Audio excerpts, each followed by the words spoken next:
Second rule of Fight Club is you do not talk about... Jesus Christ, that's Jason Bourne. English, mother... Body, you ain't got no job, and you ain't got shit to do. Let's put a smile on that face.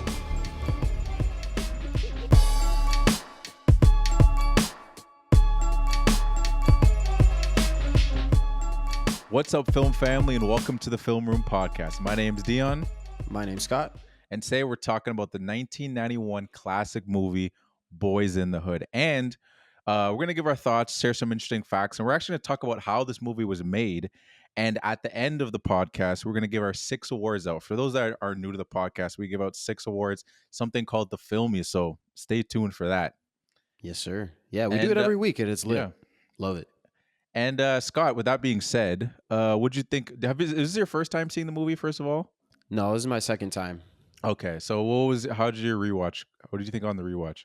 No, this movie's awesome, dude. Okay, I love I love the authenticity of it. You know, like it's made by Black people for Black people, for the culture. Like I feel like it's so culturally important. Actually, I read that the United States like official library or like a national library kept a copy or like designated it as a movie with cultural importance, and it's part of their collection. So really? I feel like just the cultural importance of this movie, because it was so early, it was one of the early ones that showed the authenticity of South Central Los Angeles and, you know, like ghettos and hoods. It's just this movie's great. Oh no, it really is. And it's just like it created so many different like avenues. I think people realize like, oh, we can tell other different stories that happen in the hood now because you can do it. Because probably until that point, like Spike Lee did have some movies that were specific like I guess like hood stories, but it wasn't specifically like this. And I think with Spike Lee making that and then John Singleton making this, people were like, oh snap, okay, like we can really do this. Like it's a new decade. It's the 90s now, right? The 90s have started. So yeah, and this is right after directly after NWA. Well, I guess kind of it's still during NWA, but after their big boom. And Ice Cube's in it, so like that brought a bunch of eyeballs to it. So he was like a super mega star after this movie, and he's great in this movie. There's actually like the performances are really, really good in this movie, and it launched a whole bunch of careers too, like Cuba Gooding, Ice Cube, Nia Long, Morris Chestnut, like all these big names. And this is for some of them their first taste of movies or their first real opportunity to get on the big screen, and they all killed it, man. Yeah, it was in that moment, like, because when I first watched it, I probably haven't watched this in over like 10 years, like easily. And when I rewatched it, I didn't realize, like, I obviously knew like the main 3, and then I knew that that Fishburne was in it, but then I started seeing all the other characters, surrounding characters. I'm like, damn, how much was the budget in this movie? Like, this budget was only $6 million. I'm like, he caught these guys early. If this movie came out in 2000, the budget would have been astronomical. But I mean but they became so big and they could up their prices because of in part 100%. This movie. And I mean, obviously 100%. It's their own doing, right? Because they had to come in and actually perform. Exactly. But the movie's great and you're performing well. Like a couple of scenes, Cuba Gooding is amazing, and Ice Cube at the end when they're going back and forth, like he's incredible in it, and it's just Regina King, Angela Bassett, like these huge names. This movie's just jam packed with them. It's crazy. I know, it's wild, and it's crazy too. Like I got to give John Singleton his credit because I didn't realize that. Like I knew he directed like his run of like his 3 movies of like this, Poetic Justice, then Higher Learning, and then even Baby Boy. I didn't realize he wrote and directed all of them. Like I knew he directed all of them, but I didn't know he wrote all of them too. He's nice with it, man. I mean, the way he came up with this idea, because he wrote Trey basically as him. So Trey, like, because he grew up, he was with his mom, and then he got sent to live with his dad, and his dad was like a finance guy, and he was living in the hood, and he was telling him about, you know, you got to make smart decisions and go to college and stay out of trouble. So basically, you know, it's in part of it is part of his life. So that's how he got going with this movie. But all the other ones, I mean, I guess he's just like that. He's just him. Yeah. No, it's crazy. And so whenever I hear stuff like that, I always think of I think it was Stephen King that said that he always says like, write what you know. And like, And it bleeds on screen. Like it shows really on screen when someone, you could tell someone's like, it just feels so authentic. And it's like, oh, this guy wrote that, like, which is always funny too, because when I always think in the back of my head when I hear "Write What You Know," then I think of like Pulp Fiction by Tarantino. I'm like, what did he know here? I'm like, That's what? a great point. Maybe his dad was a boxer and his sister was married to a drug Yeah. kingpin, and I don't know. I always go back to that. I'm like, "Write what you know." I'm like, there's some stories that people wrote that I'm just like, I don't know what they knew here. Like, I don't know. Yeah, no, that's a good point. But I mean, for this movie, yeah, like I said, so a lot of it is based on his childhood, but then you Yeah. also have Ice Cube that could give you his point of view. They had No, for sure. a lot of gang 100%. members that were consultants that gave lots of information on a lot of about how they talked. Mhm. Is what I was reading. So, but you're right. Still, just knowing, like, developing a story in this setting. If you didn't know it, it could easily be, it just wouldn't translate well. It could feel fake or produced to a movie level. And there's a lot of movies like that where you're like, this doesn't feel real. Yeah, no, 100%. There's certain movies like that, and like I go back and forth with it in the sense of like if someone's like really researched and passionate about like a story and they want to tell it, but it's a little tough if it's like a black, because there's a lot of movies out there you realize it's like it could be like a movie like this, it's all black cast or whatever, and it's like a black story, and then you see the writers and directors are white dudes, and it's kind of just like I'm like, maybe you just researched really well, but it always seems kind of strange. It's like, do you know this story? Like, I Yeah. don't know. Again, and I always say too, like, as long as you're researched and there's like, oh, he talked to these people. If he's like, nah, I'm just gonna write this story just based off my knowledge. I'm just gonna do that. Like Jackie Brown, for example, a Tarantino movie. That's a pretty black movie for the most part. There's a lot of white people in it and stuff, but like clearly he did the research, and I think the movie's pretty good. Yeah. No, I Uh, no, I see what you're saying, but I mean, for a movie like this that I feel like is, like, the message is so important to it, and like the movie's about, right, the importance of a father in yeah. a man's life, and the importance of education and staying out of Hmm. trouble, and the kind of the consequences of really nothing. Like, Yeah. if you think about it, there's what, four, maybe five deaths Yeah. in this movie that come from Ricky chilling and a guy bumping into him. Yeah. No, So, it's like, true. one stupid thing and four people ended up dead, right? So it's like that's what this movie is about, and like something that's so meaningful. I feel like for a message like that, it has to come from a true source. Like, I No, feel it's like true. if it's just like white corporate people that are writing a script and trying to send an important message, I don't know, I just feel like you can't do that. I just feel like Yeah. it doesn't feel right. Maybe that's just me morally, but it doesn't it Yeah. doesn't feel right to do that, like, to Hmm. tell a story like this, and to give them, because really this movie is kind of like propaganda. It's in a positive way, right? Yeah. They're trying to explain to people, this is, like, stay out of trouble, go to college, like, these are the consequences of these bad things. But it's I feel like for something so important like that, it has to be come from a real source. Oh, for sure. And I can't remember who it was. I remember I was watching like a short video of like this the or screening at like a festival for the movie. And I remember someone saying they didn't put their name at the bottom, so I don't know who it was, but he was saying like it almost felt like a documentary in that style, in the sense of like it felt like there was so much like trying to teach you and try to Hmm. give information within the movie, not like in a preachy way, but just like it just in they're having these conversations, like because there's certain conversations in the movie like people are just having conversations, and it's just like, oh, that conversation is more just a conversation. You know what I mean? Like, and we'll get to those as we go through it. But there's a lot of those. Even like when he goes, when like for example, we'll talk more about that scene. But when they goes to Compton and they're talking in front of the sign, like that was like Yeah. a scene in the movie, but that was also like a Right. teaching someone something if they don't know and they're watching the movie. Yeah, that's kind of using like a scene in the movie to spread that message. Like, Yeah. basically, Trey and Furious, Mhm. so his dad, like Lawrence Fishburne's character, he's basically in place to send that message, Yeah. right? And he's supposed to be the voice of reason and stuff like that. So you're right, like, that's a perfect example of that. It's real important. I was gonna say something. but I can't remember it now. Okay, Oh well. that's fair. That's fair. But before we get into it, I do have to mention one thing because there's one thing that I saw, and I feel like this only fits in if I say it right now. Okay. Is that I didn't realize that John Singleton directed Too Fast, Too Furious, like the second Fast and Furious movie. I saw that too when I was looking. I was like, oh shit, okay. And I just love to imagine that he was responsible for that classic line from Paul Walker. I don't know if you know what I'm talking about. I said forget about it, cuz. Yeah. That's amazing, bro. Oh, it's so hilarious, bro. I have to think he was somewhat responsible for that.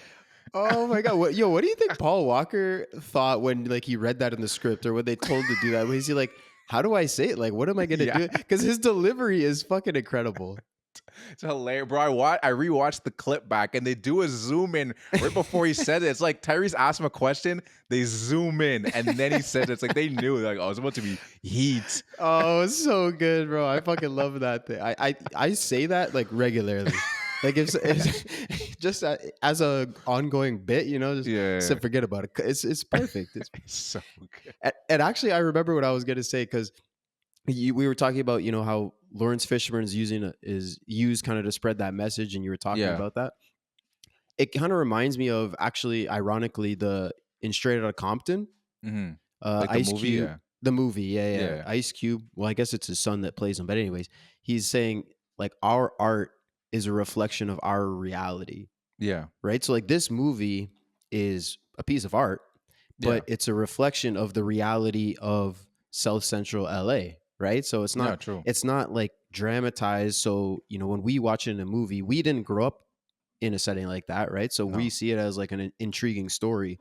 But for the people that do live there, this is just a part of every day. This is their reality. Right. So that's why I feel like it doesn't come off as like preachy. Mm-hmm.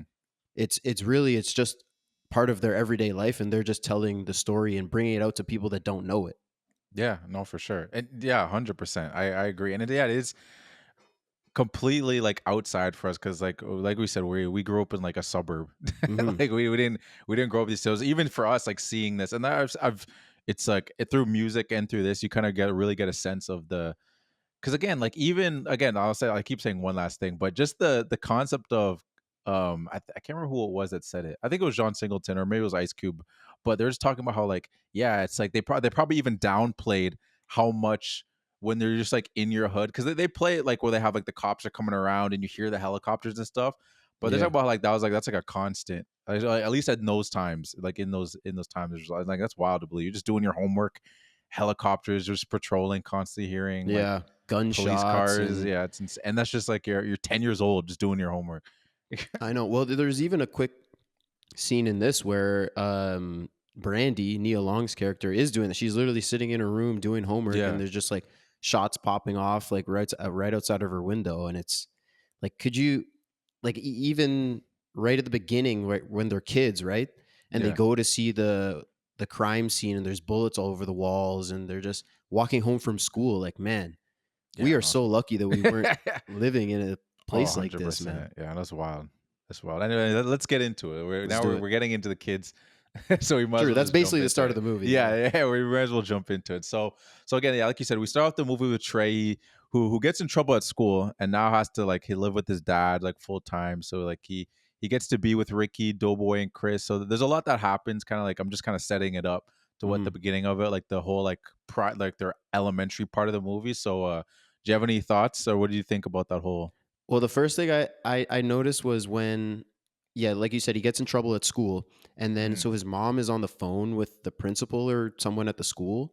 Yeah. And this woman is such a hater, man, on the phone. Like she's saying, oh, you know, if he's going to he's going to go live with his dad now. His dad? His father? Yeah, I know. So like, what is that impossible that he actually knows his father? Like, yo, screw this woman, man. That was messed up. That was so messed up. She was talking, and mom was talking about her education. She's like, oh, you're educated? Like, this girl is such a bitch, I know. Man. That was so she was like, the mom was like, you do need two people to have a child. You know that, right? Yeah, like, exactly. She's such a hater, man. Like, it just pissed me off. Like, she was getting pissed off, and I was like, you're right. You're totally right. This woman sucks. Yeah, no, she was so whack, bro. The shooting scene I thought was, well, not the shooting scene, but the when they go to see the shooting scene, Mm. like I thought that scene was I like the tone of this movie because I actually forgot that the whole like kids thing happened. Like I said, I watched this like 10 years ago. So I just remember it like when they were 17. I remember that part of the movie. So like kind of the beginning part, it almost felt like I was watching it the first time. I was like, I don't really remember any of this. So even if they roast each other so much even as kids, Yeah. and that part was just like, oh, this is gonna be I'm remembering now, and this is hilarious. Like when they go see it, and the girl's like, "Oh, what happened here?" And he's like, "What do you think happened?" And she's like, Yeah. "At least I know my times table." No, And you're I'm right. like, okay, The here tone we is go. actually great. For most of the movie, it's really funny. Yeah, But because, like we said, this is their reality, right? So if this is just your everyday experience, you're not going to be sad and down about it every single day, right? You would just yeah, like kind of brush it off and be cracking jokes around a crime scene with blood on the ground and bullet holes in the wall, right? But mhm. yeah, it's funny that they're just cracking jokes when they're that young. At least I know my times table. That's great.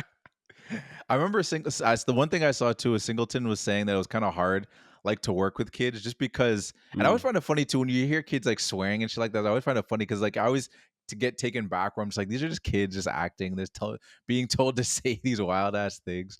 But yeah, he was just saying how it was hard to work with them just because like I mean you're just dealing with kids at the end of the day. Like Yeah. sometimes they're not in the mood. Sometimes he said there were sometimes the kids were actually like fighting sometimes, like they're arguing with each other on set and he had to manage them basically, which I was so funny to imagine. I could understand that.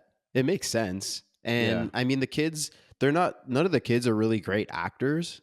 You Yeah, know, they're like all this right. part of the movie, the acting isn't great, but they're kids. So like Yeah, it is yeah. what it is. No, But exactly.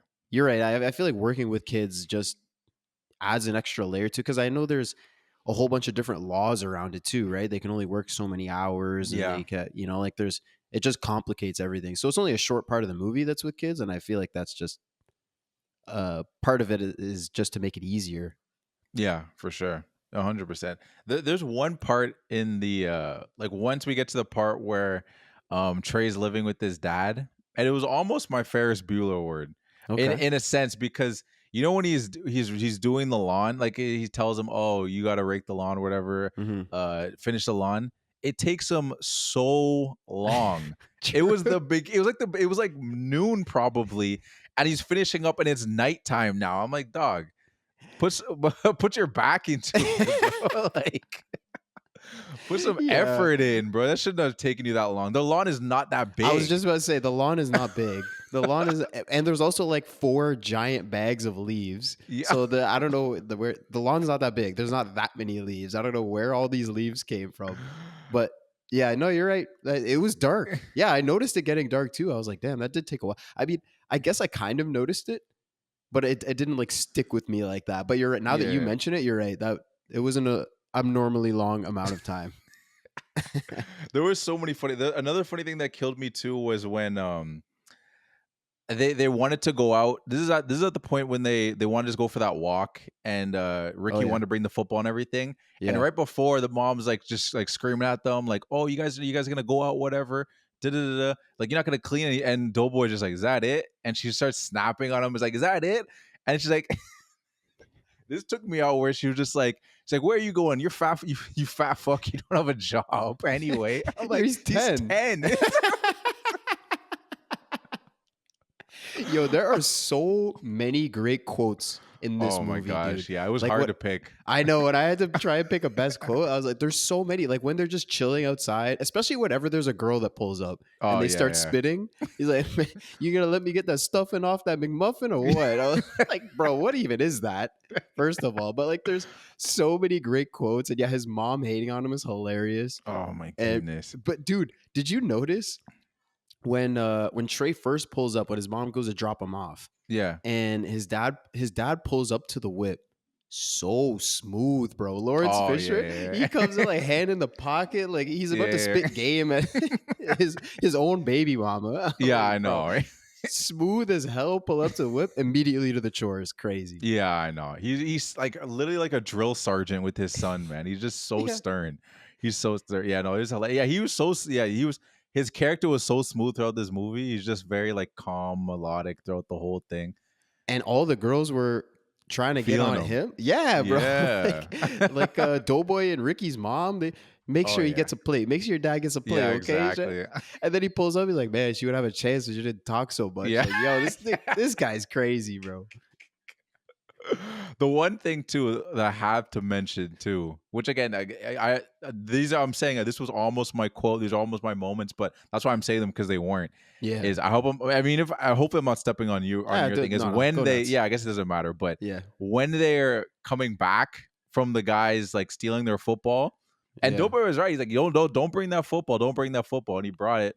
And they got jacked. I knew, and again, even though I forgot that they this whole like kid scene, I knew they weren't giving that ball back as soon as they threw it to him. I was like, yeah, you're not getting that ball back. Yeah. So then when he was walking away, and it killed me because it was so unexpected. I just thought it was gonna be one of those things. They get the ball back and they go, where he throws the ball to him, he drops it, and immediately Doughboy, man, you sorry. That was almost my lazy word too. I was like, bro, Because he Ricky, couldn't you catch? dropped you dropped the ball. I was like, bro, come on, man. You're supposed to be this The freaking football like guy. Yeah, the football. I mean, I get you're 10, you're not the football guy Yeah. yet, but still, when you're 10, you're supposed to be a baller.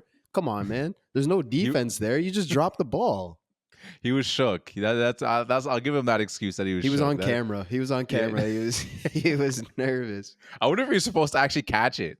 I mean, You imagine? yeah, I don't know. I'm sure there wasn't any direction. I'm sure just whatever happened. Like if he drops it, well, maybe No, not. because Doughboy had that line. Yeah, pretty right. quick. Because if that line, or was it ad libbed? Ad libbed? Oh, yo, if Doughboy's kid character ad libbed that, It might have been. maybe, yo. Like you said, they were beefing on set, so maybe he was already yeah. kind of cheesed at him. So he dropped it. He was like, "Man, you sorry? Get out of here." Yeah, because he probably just said that and then thinking like, oh, now we got to shoot that again. Like, you sorry? Maybe. Yeah.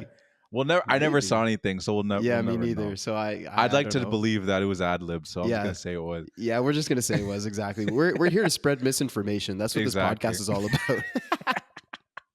But dude, then this Uncle Ruckus ass cop pulls up. Oh my What goodness. they're getting robbed, right? So he shoots him out. They call the cops. It takes him an hour to get there, and then he's like, "Oh, I wish you got it. Would have been one less nigga out here." I'm Yeah, like, I know, man. Fuck this guy. Yeah, I know. Say, yeah, the dude was so annoying. Especially even later too, when he comes back. I'm like, It's terrible. dog, what is your deal? Like, chill out. Yeah. Yeah, it cheesed me. I mean, it's supposed to cheese me, but like, man, Yeah, no, exactly. fuck this But guy. yeah, I know. He was too much. The one thing too that I thought was kind of interesting too is like when they like before we get that transition of them going like 7 years later, Mhm. when they arrest the kids for stealing, I'm like, they're 10 years old. You put them in handcuffs. I'm like, is that? Yeah, no, that's a good point. I don't know. Well, I don't know what they stole. Yeah, I guess. But even then, I'm like, what? Could you put a 10-year-old in handcuffs I'm sure for just you could. stealing something? I guess, know. but like, is it that serious though? Handcuffs are yeah. to restrain people. It's a 10-year-old. Yeah, you're right. That's a good point. Yeah, you're right. Yeah. It's definitely not. But again, that's part of the experience, right? It's Yeah, probably no, it's real. true. Like, right? You're in the ghetto, and the cops, they're not nice to these kids, No, that's right? true. So it's probably realistic that they would do that.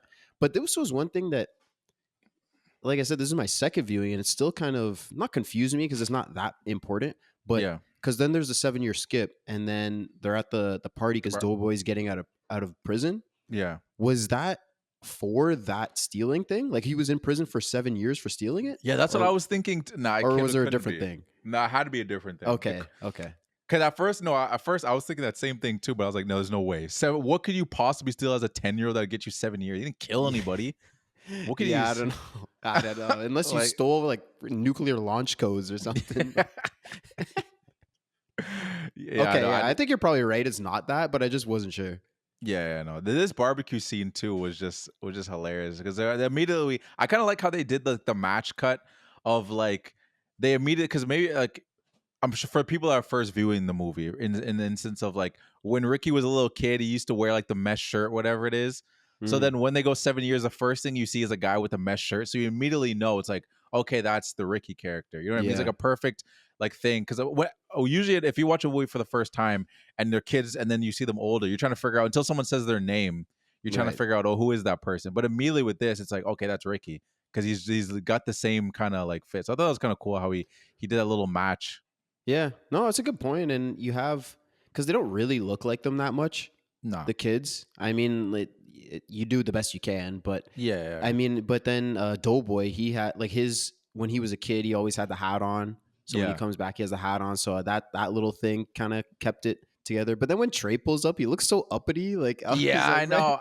This guy's supposed to be in the hood, the hell? That was my exact point too. And I was thinking, I was like, dog, did you not get the vibe of like where come on, it's a bro. party, bro? Like you look at it looks a little too casual. Like you gotta be, oh no, I mean like formal, I should say. Yeah. It looks a little too formal for like your boy got at a prison party. Yeah, he comes Like- in with tucked in dress shirt and like what are you doing, bro? Like you said, Ricky's there in a mesh shirt. Like he just came back from football practice. What are That's you what I'm doing, saying. bro? And he's supposed to be 17 years old. Why? Are you, maybe he just came back from church or something, man. Well, I he don't did know. say, well, they did tell him like you look like you sell crack or whatever, right? And he's like, well, this is from work. Like I work, so like he's like I get discounts on this. I was thinking the same thing until he said that, but still, Right. You could have went home and changed. Yeah, there was a lot of girls there. Like, man, Nia Long, Regina King there. That's what I'm saying. Man. You gotta come correct. And that was the first thing I thought of when I saw Nia Long. I was like, man, Ime Udoka really fumbled this. Oh yeah, really fumbled her. Yeah, man. He's an interesting character. Bro. What the hell was this guy doing? Like, man, what was he doing? You know, it's funny, like to go back to I have something to say about the Nia Long thing, but to go back to the outfit thing, apparently that outfit that he was wearing was actually like his actual outfit that he wore to his audition. Really? Like he was wearing that exact same fit. Yeah, when he auditioned for the role. And then I guess Singleton like messed with it. He's like, okay, like wear that. Like your Trey, that's Trey's look. So it's like, oh, probably trying to save some money too. On the budget. Yeah, that's a good point. Hey, you know that shirt you had? Yeah, bring that when you go. But I obviously the audition went well because he got the part. So like you said, he was Trey to his like he portrayed Trey the best that Singleton wanted. So I guess it just fit. I don't know. And then to go back to the Nia Long thing, whenever what's it called? As soon as I saw her, all I could think of was the J. Cole line in No Role Models when he says, "My only regret is that I'm too young for Nia Long." I don't know, it immediately came to my head. I would imagine he was like watching this movie as a kid, and he's probably like, "God damn it!" Yeah, he's like, man, she's so bad, but I'm 5 years too young, or I don't know how old J. Cole is. And well, let's see. What I think he's like, I think he's like mid-30s. But what I thought was funny was when I was typing, because I forgot what song it was. Like even though I'm a J. Cole fan, I'm ashamed that I forgot what song it was. So I had to look up. I was like, which song was that from again? And then when I typed that in, I saw Nia Long responds to J. Cole's like line in No Role Models. I was like, oh, I didn't know she ever responded. And then in the interview, she was in an interview with Larry King, and she said he's really not too young. And I was like, oh shit. Ooh. I'm like, but he's got a girl now and he's married. He's probably like, yo, why would you do this to me?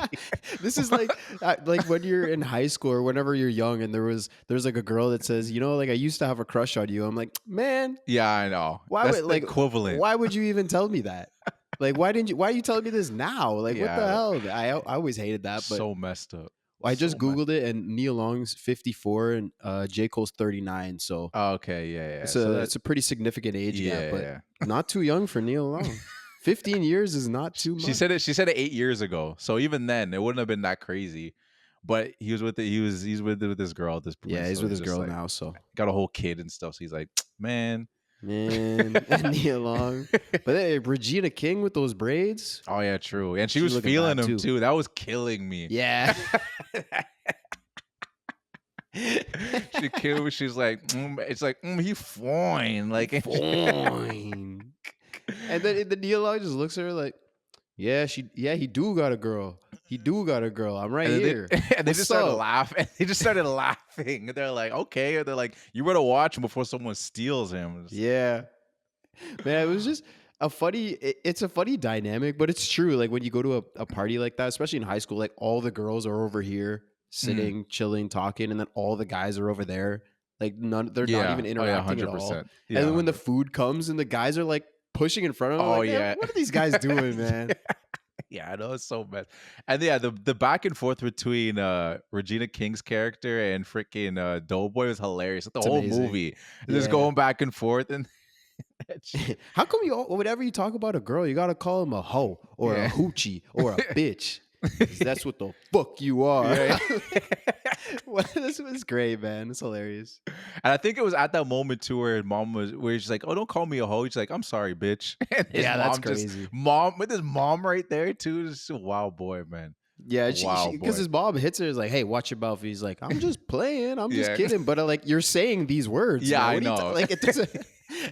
It doesn't matter what you're playing. Like, you're still saying these words. Come on, dog. Yeah, I know. They don't know what they. And then the whole thing too, like when they were playing well, I don't know if they wanted. Doughboy wanted to play dominoes. No, But I they think were. they were playing dominoes. And then they switched to spades. Oh, and then they switched to spades. Yeah, yeah. And that whole thing. It's funny too because you always feel bad for Doughboy because every conversation he has, like when it's just him and the boys, because they have a lot of those moments, it always feels like he's so over it. It's like they're always just saying nonsense. He's like, because they're like saying like, "Oh, you read?" He's like, which is a funny line too. He's like, "I'm not a criminal." I'm like, Criminals don't read. yeah, I know. I'm just like, okay. I mean, apparently you are though. You just got to Yeah, prison. true. So I don't know what.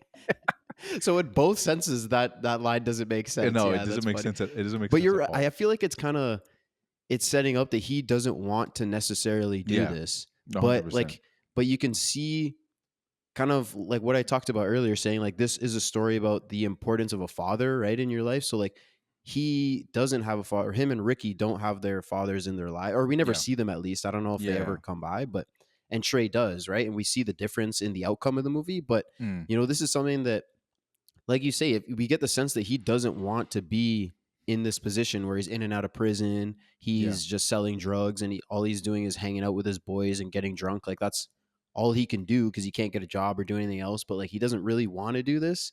And Yeah. then by the end, like we see how it ends up. But Mhm. it's just the first kind of clue, I guess, into that No, for side sure. of his character. And I think your point is valid too. Like you said that they don't really show the fathers, but I think that's on purpose. I think it's like Right. to show you, like I don't like they're not in their life, and this is kind of how their life. Like Ricky is like you look at Ricky and it's like okay, well they're showing you that like sports has kind of saved him because it keeps him busy. Like he's got something to do. But Doughboy, he doesn't. I don't think he even goes to school. Like from where they show him. And No, I don't think so. Because there was even I can't remember when it was, or I think it was at the end of the movie, and because he's like, "Man, I haven't been up this early in forever."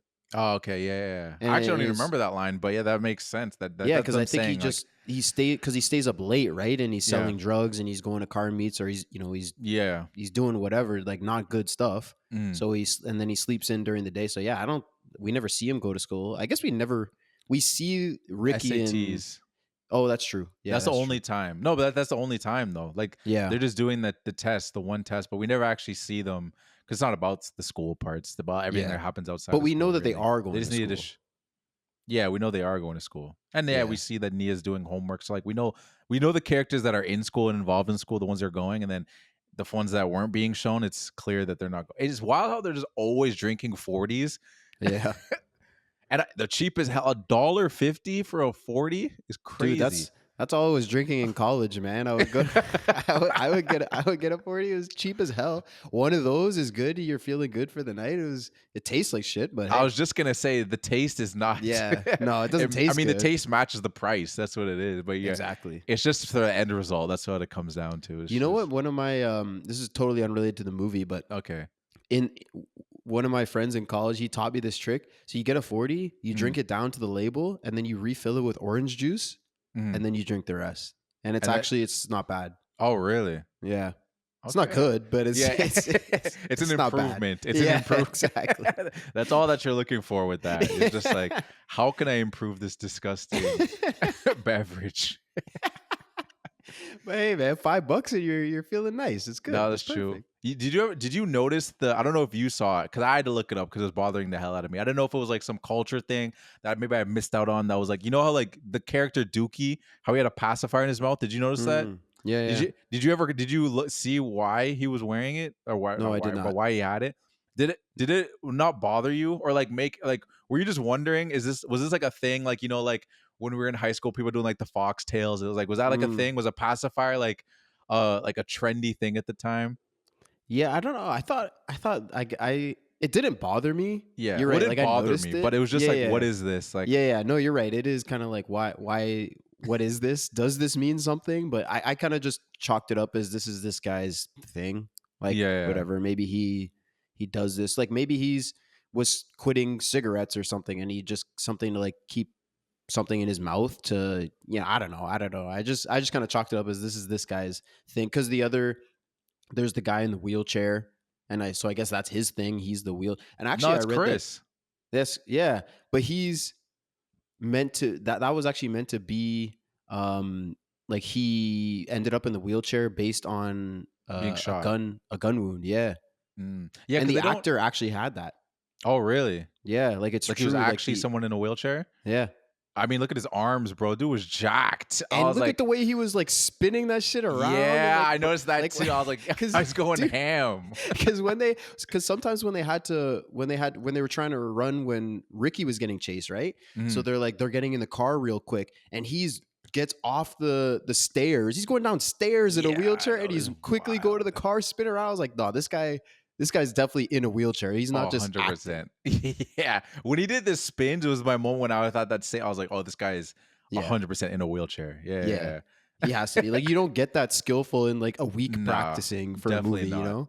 And I was also like, it was the arms too. Like when they're at the barbecue, I was like, this guy's ripped. I'm like, this guy's been practicing a lot, or he's actually in a wheelchair, because he's all upper body, bro. And that was a good guess. I looked it up, and that's exactly what it is. The real actor, like his name is Dedrick Gobert. He was trying to quit smoking, and he put the pacifier in his mouth to try and help with quitting. Yeah, I and literally just guessed that. Yeah, no, you're 100% right. And Singleton again it's just like the clothes, like, yo, just keep it in, whatever. Yeah, put it in the movie. Yeah, your character is unique. You got a thing, so and that's just gonna be your thing. It's part of the authenticity too, right? Like it's just real stuff. Like even the wheelchair thing. Like does him being in a wheelchair change anything about the movie? No, but they put it in because it's real. You know, like he got this based on getting shot, and the actor actually had this. So the actor actually got shot. Yeah, like, and that's why he was in a wheelchair. Yeah. Oh snap! I thought you were just saying the actor was actually in a wheelchair. I didn't realize you were actually saying he actually got shot, and that's no, yeah, it was actually from a bullet wound from getting shot. Oh, yeah, damn. So it's like it's just everything's so real and grounded. Like it all just adds to it. I mean, you know, you've talked about it in multiple episodes how you like all these little details that are in that just make it so true to the subculture, and this is the same thing. It's all these little things that don't change anything about the movie, but it's just real.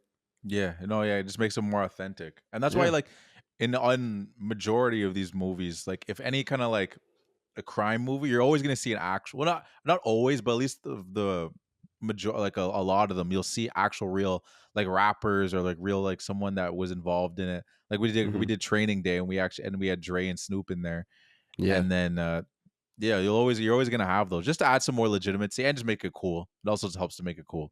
For sure. To get some rappers in there. It's like, oh, shit.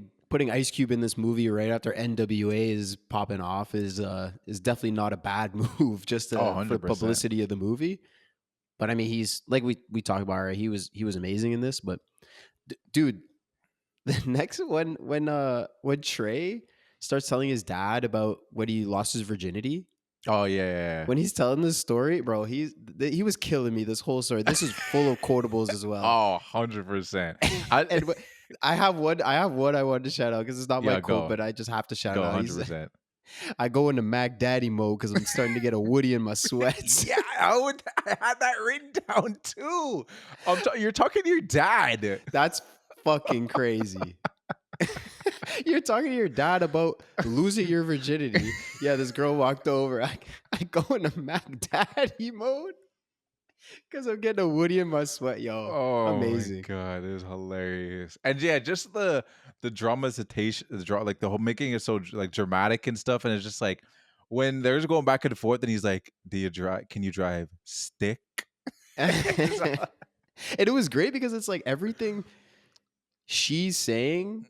Like she's moving her mouth in the scene, but it's him saying the words. Yeah. Like it's his voice. It's so good, man. It's like because he's changing his voice for her. Yeah, like, talking like a girl. Yo, he's killing it. It's amazing. Oh, it's so good. You know what it makes me? I mean, this was obviously before, but it makes me think of. Do you remember the movie Ant-Man when the one dude's like retelling the stories? Oh Like, yeah. and he's just The telling Mexican it, guy. yeah, the Mexican guy, Yeah. and he talks really fast, and he's being everybody, he's being the girls and the guys and everybody in Yeah, the story, and it's just like, oh yeah, it's fucking hilarious. I And love that it. reminds me of It's that, so good. but yeah, no, that retelling of that story was hilarious. Yeah, it was killing me, and the story Absolutely. itself was funny. You know, No, it the was. mom pulls up with like a giant knife, like she's gonna Yeah, kill him I know, right? for sleeping with her daughter. That's insane. But that whole scene just made me think of like, I don't know if you ever heard the song "Girls Ain't Nothing But Trouble" by Fresh Prince. Like it's a Will Smith. Yeah. Yeah, and like that's one of the scenes, kind of like it's like, not the exact same thing, but like that song came out before, so maybe they're inspired by it because it's like Mm. the scene is like he goes over to a girl's house, he sleeps over there, but it's not like it's actually like she has a husband, and like he's like banging on the door, so then he runs outside and he's running butt naked though, and he's just trying to get Okay. out the window. So I'm like, oh, it's the same kind of vibes, but for him it was winter. You're talking about the music video for that song? The music video, Or yeah, okay, yeah. No, yeah. I've heard the song, but I haven't seen the video. That's funny. Yeah, the music video is hilarious. So it just made me think of that. But yeah, that him. And the funny thing is too, like he's asking his dad for a fade, and like the fade never comes. Like throughout the rest of the movie, he never has a fade. Like they couldn't at least faded him up just to say that he did it. Yeah, and because he cuts his hair. He does like 2 passes of the clippers on one side of his head. Yeah. And then he starts to get pissed and he leaves. He's like, clean that hair up. So you gave him 2 passes on one side. Like your hair's got to be fucked. It's got to be messed. We never see it that bad, but it's, dude, you only did one side. That can't be Yeah, good. no, 100%. Oh, and then then after that it leads us into because he's with Ricky, right? And then he's that was another thing too where it killed me too because Ricky's just coming in. And he closes the door and he gets so mad at him. He's like, "What the fuck? You closed the door like a goddamn gorilla." He's like, "Damn, nigga, what's wrong with you?" It's true. Like Ricky closed it totally normal. Yeah, he It did. didn't seem like he slammed it. I mean, he is a big, strong dude. He's a football player, but like he closed the door pretty normal. He's just hating, man. Yeah, no, he's just cheesed because his situation. He just like because he realized that I lied to my dad, and then Ricky just laughs at him. Well, he's eating like this sticky bun or whatever. Like he always got food. This guy is. But they're driving to school, I think. So this is another instance where we see them going to school. Yeah, that's true. I think they are driving to school. And it's funny because you mentioned too, like them, like when they're like spitting on girls and stuff. There's that one scene, like I can't remember exactly when it was. I just wrote it down of like when Cube's spitting at that one girl, and he says I can't even remember he just says some nonsense. I can't even remember what it was. I don't even know if maybe it was the bun thing that you said. I think it was the let me get the stuffing off of your English muffin or something. Yeah, I don't even remember exactly what it was. And the girl came back. And I'm like, yo, how does this work? Horrible. She looked back. She's like, oh wait, that's Ice Cube. Yeah, exactly. That's what it really was. It's like because that was a horrible. I was like, no way she came back for that. Yeah, I know. I mean, because even like when Ricky or not Ricky, when Trey was telling his story, like we were just talking about, he's posted with a whole bunch of dudes, and this girl comes out of the whip and comes right to him. Yeah. So like like it's just plot armor. It's just main character sure. energy. Like the girls. 100%. Oh, you're the main character. You're on the top 5 of the cast of this list. Yeah, I'm in. You can get the stuffing off my McMuffin. and even to go back to the to the barbecue, that fit he was wearing in his imaginary sex stories is what he should have been wearing to the party. He was just wearing it was like a gray t-shirt, and he had it sounds like this is my fit check because I remember exactly what he was wearing. It's not my fit check though. But he had a gray t-shirt, he had a jersey on, he had like a nice necklace, and he's wearing a fitted cap. I'm like, dog, you should have worn that to the barbecue. Yeah, no, yeah. It was chill vibe, yeah. And we know he had sweats because he was getting a Woody in him. But so he had the sweats, and they have some kicks too, like those giant ass Reeboks, I think they are. But that's what I'm saying. It was a clean fit. No, it was clean fit. I don't know why he didn't wear that to the barbecue, but that's a good point. You're right. Yeah. And then there was the phone call. Speaking of guys like trying to be Mac Daddies, when he's on the phone with Nia Long's character. What was her name again? You remember her name? Brandy. Yeah. And he's tried so hard. He's like, yo, can I get some skins? Trying to give me some skins. And then it's his mom. He actually said it. Yeah. Oh no, that's devastating, bro. That would. Oh, could you? Oh god. How do you even like? What do you even? They just kind of like pass over it. They're like, all right, we're just not gonna even get to talk about that. Because I mean, what are you gonna say? But the thing I noticed, exactly. What are you gonna? Yeah, the thing I noticed was because we see his mom's side, and she's now in this Mhm. like penthouse apartment or something. Yo, she leveled Oh the fuck up. yeah. Oh yeah, she really did, man. And I kind of like that. Like even like to jump forward a little bit, like even like how she bossed up. Like they usually could have done it the other way around, where it's like they could have made her like she was, because that was one of the things where I didn't really understand. I mean, I understand it's like, oh, you want to have the father in the life, but to completely send him all the way over to her, and she's like, I don't know if you were doing a bad job. Maybe she felt like she was busy because she was so focused on herself and like he's gonna. But also Trey's dad is running a whole business, so it's like they're both busy. Yeah. No, I mean she says it right early on when she drops him off. She's like, "You're right. Like I can't teach him how to be a man." So I think it's Hmm. more about It's that. more about that. Yeah, Yeah, yeah, yeah. that's what I think. No, for sure. No, for sure. But she definitely did boss up though. It Yeah. was you see, like you just see it. It's like, oh shit. I mean, it's shame on us for not expecting it. You know, like yeah, a black woman can Yeah, make no. money into like that. We're like that woman on the phone. I'm like, oh, you have a nice apartment? How? What? No, that's a good point. And I think it's more so just like because you don't see that they don't do that depiction that much in the movies. And that's why True. it's like it was refreshing to see. I mean, I'm saying refreshing. This movie came from 1991, so refreshing at the time. Yeah, Refreshing at the yeah. time. It definitely is happening. You definitely see that more in movies now. But it was it's refreshing to see in that movie. It's like, oh shit, they didn't do, because basically every other mother you see in the movie is like not necessarily like Doughboy and Ricky's mom was was well, she wasn't a bad mom, Hmm. but it was just like it was a tough situation. And then the only other mom we really see is the freaking crackhead mom. Yeah. So it's just like it was good to see that they at least show the levels of moms. Like there's low and then there's the highest, and Yeah. so it's good that they have all that diversity and showing what the moms can be. No, you're right. It's a good point. And yeah, Ricky and Doughboy's mom, you're right. It's not that she's a bad mom. She just doesn't have as much money as Trey's mom, like at that point, Yeah, right? But she's still like, she's still there. She's putting food on the table. She's killing it at the barbecue. yeah. It's like she's That's cooking for the block, yo. yeah, exactly. Because She's feeding the Furious says like streets. when he gets the plate, he's like, she always could make some barbecue. Yeah, Okay, yeah. like you said, she's feeding the streets. She knows what she's doing in the kitchen, you know. She's killing it.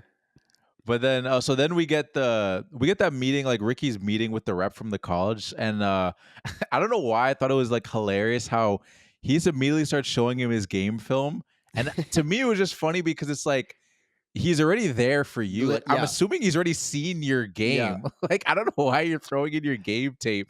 I was thinking the exact same thing. Like he's literally saying, he's like, yeah, we can get you a scholarship. All you have to do is do well in your SATs. Like you have the scholarship, bro. That's what Why are I'm you, saying. like, you don't need to be doing this. He's just wanted to flex on him some more. That's what Like, I'm saying. no, this is from my game last week. You didn't see this yet. Check this out. Check it out. And that's why I thought it was so funny too, because I'm like, dog, he didn't even really care to. He's like, okay, cool. Anyway, Yeah. just make sure you got your grades up. You got to pass SATs. Yeah, no, that's a good point. But the note I have is like, I fuck with this recruiter, bro. It would have worked on me because he was like, it was the perfect contrast to the cop, that was that was like Uncle Ruckus, like racist Yeah. cop, basically. But he was like, what do you want to major in school? He's like, oh, I was thinking about going into business. Do you think I could do that? He's like, I think you could do anything you set your mind to. I was like, hell yeah, Yeah, exactly. hell yeah, 100%. recruiter. Yeah. There was that one little moment too where I was wondering, I was like, like the look in his eye, like I was wondering what you thought of it. Like when he saw that he had a kid, did you think that Mm. was like oh, like I feel bad for the guy, like is like life's gonna be tough, or do you think it was more of like oh, I don't know if this guy's gonna be a good kind of fit? Like is he kind of like, what I did you think it take from was that? Because there was like a little look there Yeah, no, when he because noticed that it he was even his kid. says, because he was like, "Oh, is that your little brother?" And he says, Yeah, "No, that's my exactly. son." Right. So I think Mm. I don't think it was either though. I think it was more just in there to kind of show the the difference in like the mindset, not the mindset, but like in what he would think going in, right? Like he comes Mm. from a place of money, I would assume, right? He works for this Yeah. college. I'm assuming he's paid well, and he's living in a nice place or whatever, where Mm. people don't normally have kids when they're 17. So Yeah. he just came in expecting, he saw a baby, and he didn't even think that it would be his son, and then he was just Yeah. like, oh, that's your son. So I think it was more just like a surprise thing. I don't think it was necessarily like, ooh, he's gonna be in trouble. Yeah. No, which is fair. Like I this was another scene that I kind of forgot about, so I wasn't sure if it was like oh, is he gonna be like, oh, I don't know, if is this guy gonna be able to handle like Hmm. like doing everything since he has a kid kind of thing. But as the movie goes on, you realize like that doesn't even come up again. So it was just like a look just for that. Probably more so about what you were saying too. And Yeah, though another thing that was good about this scene is just the guys outside, just them goofing with all their shit, like yeah. outside, just like talking about like, oh, I want to go to school for girls. And again, this is another moment where Doughboy is just like, man, you guys are Shut stupid, up. man. Yeah, Like, he's like, yeah, dude, shut up. Like exactly. my brother, like this is a big important meeting for my brother. Like, come on, man. Like, shut the hell. And then the other dude when he comes there, like, hey man, you gonna get me a scholarship? Man, I'm Yeah. trying to go Oh to my school. It's like, dude, gosh, you're not bro. even going to high school. How is he Yeah, supposed to get that's you what in I'm saying. college, bro? And he's like, what do you do? He's like, I used to play baseball. So I was like, you used to play? Not even like Yeah. I'm currently playing. It's like, all right, cool, bro. That's great. I thought it was interesting too, even like when he pulls up, like when the Mhm. recruiter pulls up in his car, right? Just again, like a little thing just to show the reality of the situation, right? They kind of get on their toes a little bit. They're like, "Oh shit, is Yeah. this someone like coming to, run up on us or Drive like by, yeah. yeah, do some damage?" So they're all kind of on their toes and then they're like, "Oh, I'm looking for Ricky Baker's house." And they're like, "Oh." Then they all calm Yeah. down, right? But like Yeah. just being in that situation where any car that slowly pulls up, could be a threat is crazy.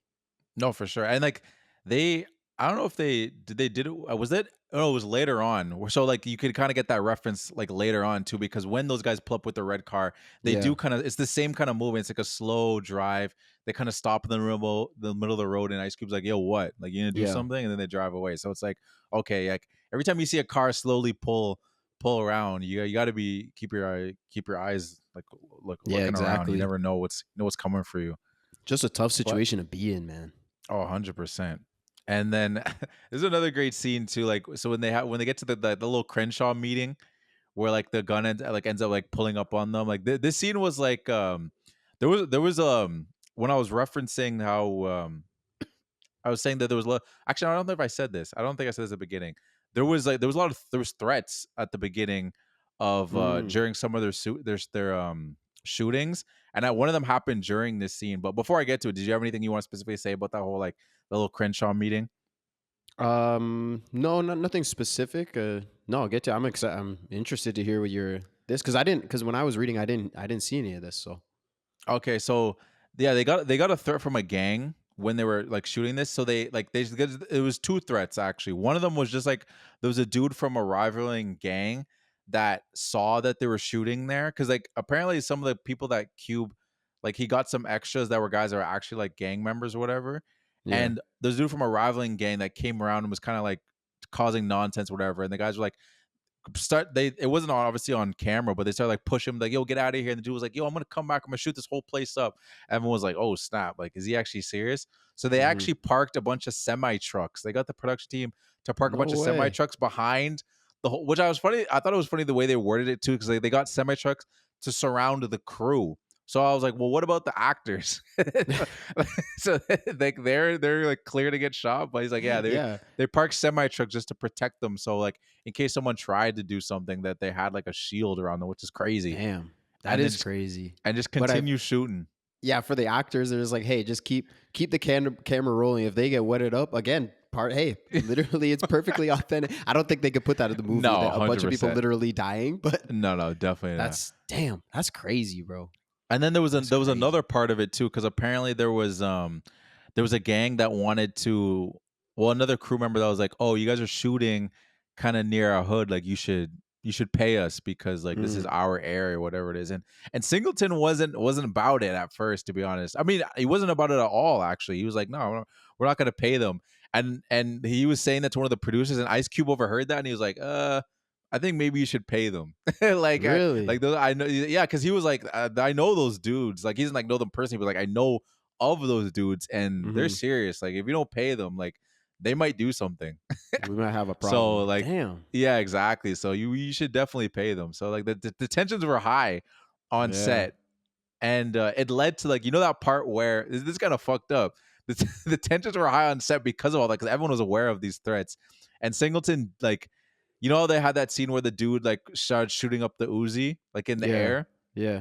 he didn't tell them that they were gonna shoot the Uzi. Like he told people on set that like there's gonna be a big sound, and when you hear the sound, everyone like rush and get into your cars. Everyone didn't know what the sound was, so then the What sound would they ended up think it being was like gonna a. be?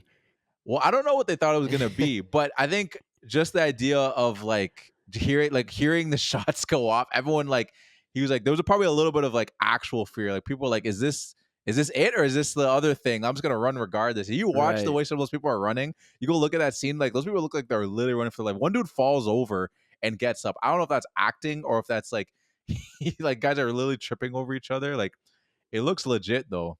Yeah, no, I, And them getting I the did hell out read of that there. they said whenever there was gunshots, they didn't say there was going to be gunshots, so that they Mhm. got the authentic reaction. But I didn't know like the background of knowing that there was a There was looming gang threats. threat around. So like it was that possibility was a little bit higher than just normal. But that's actually so crazy. Holy shit! Because yeah, you're right. Like they all just go start running to their cars Yeah. and this guy's just wetting up the sky, like just spraying into the sky. But I assumed it was all acting. That's crazy. It's wild too to think that like you have to like you're when you're acting, you're thinking is like, was that us or is that is that something Yeah, else? That's like an eerie feeling probably. It's like, that's bro, what they're I not mean. Because you even, I guess you would know what direction the sound is coming from, but like you'd be yeah. like, where do I run? Because if they have all these semi trucks, right? I'd probably just run in that direction. I'd be like, bro, fuck the movie and the camera. I'm just trying to Oh get to yeah, safety. You know 100%. what Yeah, I let me get mean? the Like hell just out of here. Let me yeah. get the hell out of here. But that leads to the like the Uncle Ruckus ass cop we were talking about. We see Mm, him again, and now as they're 17-year-olds, and just it escalated so quickly. Like at first, it's like yeah, he's doing his little thing, but then he pulls the gun on Trey, puts it to his neck. for Even no the white reason. cop was kind of just like it's a little much. Like you can Yeah. see him in the background, kind of like, hey, like I don't think they got anything, and he was just Yeah, like, he was holding Ricky and just watching him like I mean, he's not going to step in and like yeah, exactly. try and do anything worse, but he's just like I don't think you should be doing this. I don't think you need to be doing this, but I mean, like we said, it's we're meant to not like this No, character. 100%. Yeah, yeah, yeah. No, and he played it. It's not. I feel like I was gonna say he played it well. I think it's. I shouldn't. I'm not gonna downplay it, but to a certain extent, it's not hard to not like that character. Is what I'm saying. Exactly. He played it well of being so like diabolical and being like a piece of shit, but like he didn't have to 100%. do much for us to not like him. Like No. just be that character, and like yeah, you're not gonna be like. There's no one gonna be like, well, I can see his point. No, no, Yeah. like the. No, I kind of compared him to like Skylar White from Breaking Bad. Like Oh yeah, someone that yeah. like she plays that character so well and you're meant to hate that character. That character's so annoying. She's the worst. So Oh like yeah. everyone hates that actress because she played the character so well. That's so like we hate that character so much, which is crazy concept, right? To hate an actor because they're doing a good job. Oh yeah, But I know. like it's just yeah, this character sucks. He Yeah, sucks. I'll never understand that. That shit happens way too often, and still happens to this day. Where it's like you hear like, oh, this person's getting death threats because the character they put on the TV show. I'm like, Yeah, what is wrong with our society? Like, yeah, do you not know you're watching a This isn't reality TV you're watching. yeah, Like Game of Thrones is not reality TV. I hate to tell you. Like I don't know why you're giving Joffrey real death threats in real life. There's yeah. dragons Like, in this TV yeah, show. Why are exactly. you giving the real actor death threats? Because like Like, bro, you don't understand how this works. This is not his real person. This is TV, bro. What is wrong with it? Yeah, it doesn't make sense. it doesn't make sense, but it happens. It still happens way too often. I just like it's crazy, bro. I don't. Yeah. Well, and then Cuba Trey goes to see Brandy, Yeah. and he's like crying and like pissed off, and he kills that scene, Oh dude. yeah. It's a wild. Yeah. It's a. It's. I heard them say that they shot it a couple times, and it was like they kept telling them to go up and up and up, and like that. Obviously, he got to the point where he felt all the emotions. Like it just Yeah. was Like, he's all punching into the it. air, he's crying, Yeah. and she's just like she's just sitting back and like letting him cook. Like imagine being Nia Long in that scene, Oh just yeah. like I know. sitting there and then letting him go crazy and then coming in to comfort him right at the end. But yeah, that was great. Yeah, because apparently he never did that take like that until that take. So like when you started seeing him do the swinging and all that stuff, you're like it's funny. I'm never acted and neither of us have acted, but I'm just imagining like you're probably thinking like, damn, this guy's killing it right now. Yeah. like he's Yeah. going crazy, but you just have to like be composed and react to what he's doing. And you're like, damn, he's doing it. Like, Yeah, I mean, everything I've heard from interviews with actors and stuff is that they say when someone's giving a great performance like that, it actually helps them give a great performance, because then you feel yourself in that scene, like in character, so much more realistically, right? Because yeah. acting is all it's about pretending, right? So like when you're if Mhm. you're pretending to do something and it doesn't feel real, maybe it would come off like that in like from the outside looking in. So like when someone's killing it like that and they look like they're really actually pissed off Yeah. and sad at the same time, then you can more easily kind of play off of that. You know what I mean? No, for sure. Yeah, 100%. Yeah, because it just makes it. It's like I don't even feel like I have to act. Like all I got to do Yeah, is just like it's like if I was in a room with someone and they're crying and they're going really hard. It's just like I just as a human, you just feel it. Like I don't even have exactly. to think about like, oh, what do I got to like? Let me just respond to this because that's how someone would in this moment, just as naturally as possible. Yeah, exactly. But so then we get that this is a moment I kind of want to talk about, just when it's the dad, like Trey's dad and mom talking at the restaurant, and we get that dynamic again. Like she brings him to the fancy ass restaurant, and I like how she gave him like the pushback, right? Because throughout this point, it's like it's Fierce's way or the highway, right? He's kind of like been the stern guy the whole thing, and she tells him, "Yo, sit down, sit your ass down before I make a scene." He's like, okay, and then she just like she G'd up on him, right? And then she, Yeah. even with her, she's like, "Yeah, you cute, but you ain't special. Now drink your little cafe. It's on me." And I was like, "Oh shit, yeah." Yeah, she was spitting, He bro. was spitting on him, yo. And her message was good too. Like Furious, he has a lot of good messages throughout the movie, but her Mhm. message is good too, right? She's like, you're not special. Like what you're doing raising this kid is what women have been doing forever. Exactly. You know what I mean? It's just you're actually being, enough of a man to actually do it, right? Mhm. Where most men, especially in this community, aren't ready to do that. But what you're doing isn't anything crazy. It's not Yeah, anything no. special. You're just raising your child, which is what you're supposed to do. Exactly. No, 100%. That's why I like that moment happened too. Because up until that moment, it was like it's very much like I don't think they weren't shitting on her per se, but it was just very Mhm. much like it was like I'm gonna make him a man, like I'm gonna do the thing, and it almost made it seem like she was, even though she's doing the right thing with getting her, like she got her education, she's getting the good job and everything. But I just like how she gave some pushback, like no, don't make it seem like Yeah. you're the one doing all the stuff here. I'm still doing the stuff.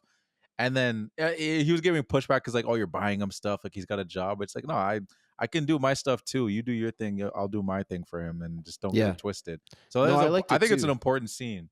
For sure. No, I agree for sure as well. Because I think a good way to put it maybe is like they kind of build Furious up to be like a superhero almost, right? Yeah, Like he's the dad and he's putting food on the table and he's making money and helping people in the community, and he knows all of this about gentrification and yeah, keeping his son out of trouble and going to college. Like he's the perfect guy. Like he does yeah, everything. He's a superhero. And then she's here in this scene to really ground him and be like, "No, you're not doing anything exceptional. yeah. You're doing what you're supposed to do. It's Hmm. just that all these bums around here are not doing what they're supposed to Exactly. do." A So hundred it's like percent. it's more like grounding him and making and spread and giving that message of this is what you're supposed to be doing. This isn't He's not going above and beyond. He's Yeah. doing what he's supposed to be doing as a man with a child.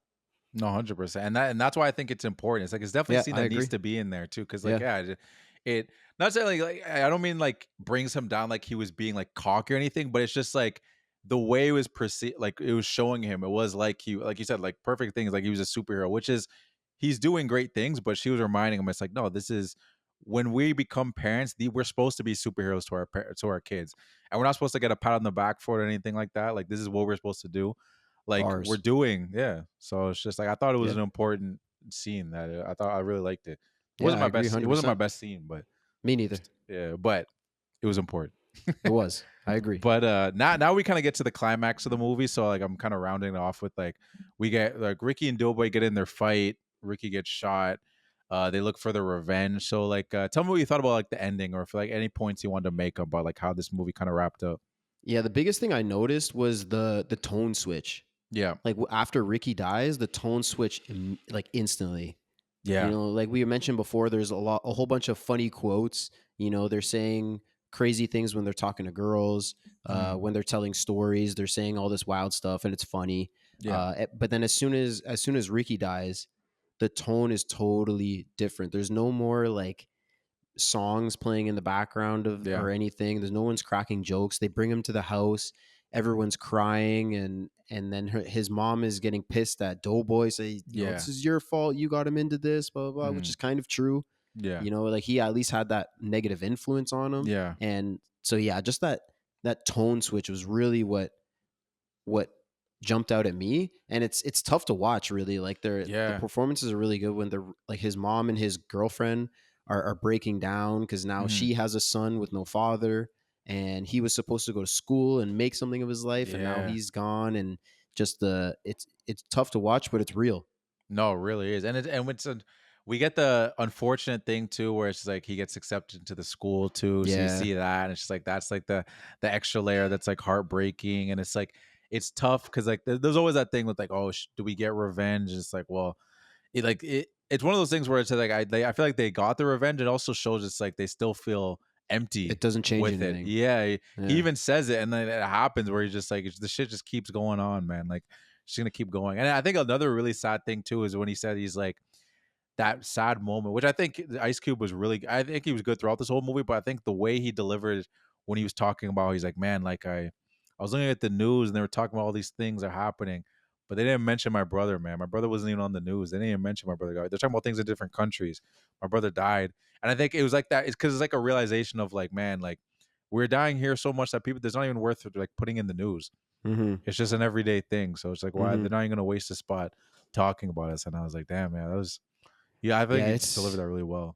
no, I agree. Yeah, I have that same. Ice Cube is killing Yeah, this final like.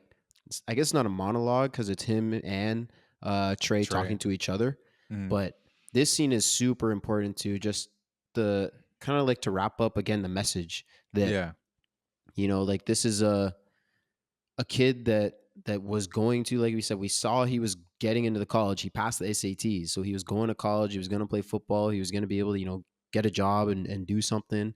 And he was staying out of trouble for the most part. But yeah, because Doughboy was in these bad places and doing bad things, that it kind of got his brother wrapped up into it. And then like as he leaves Trey, he like pours out the rest of his 40s. Like so we get the idea. Okay, he's gonna maybe make a change in his life, but man, he really looks hurt.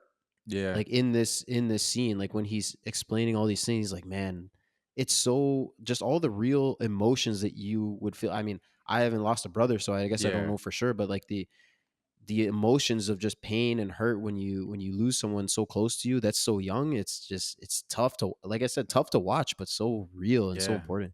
No, 100%. And I think, and even like the whole scene too, when like Doughboy like kills the dude, I thought it was interesting too.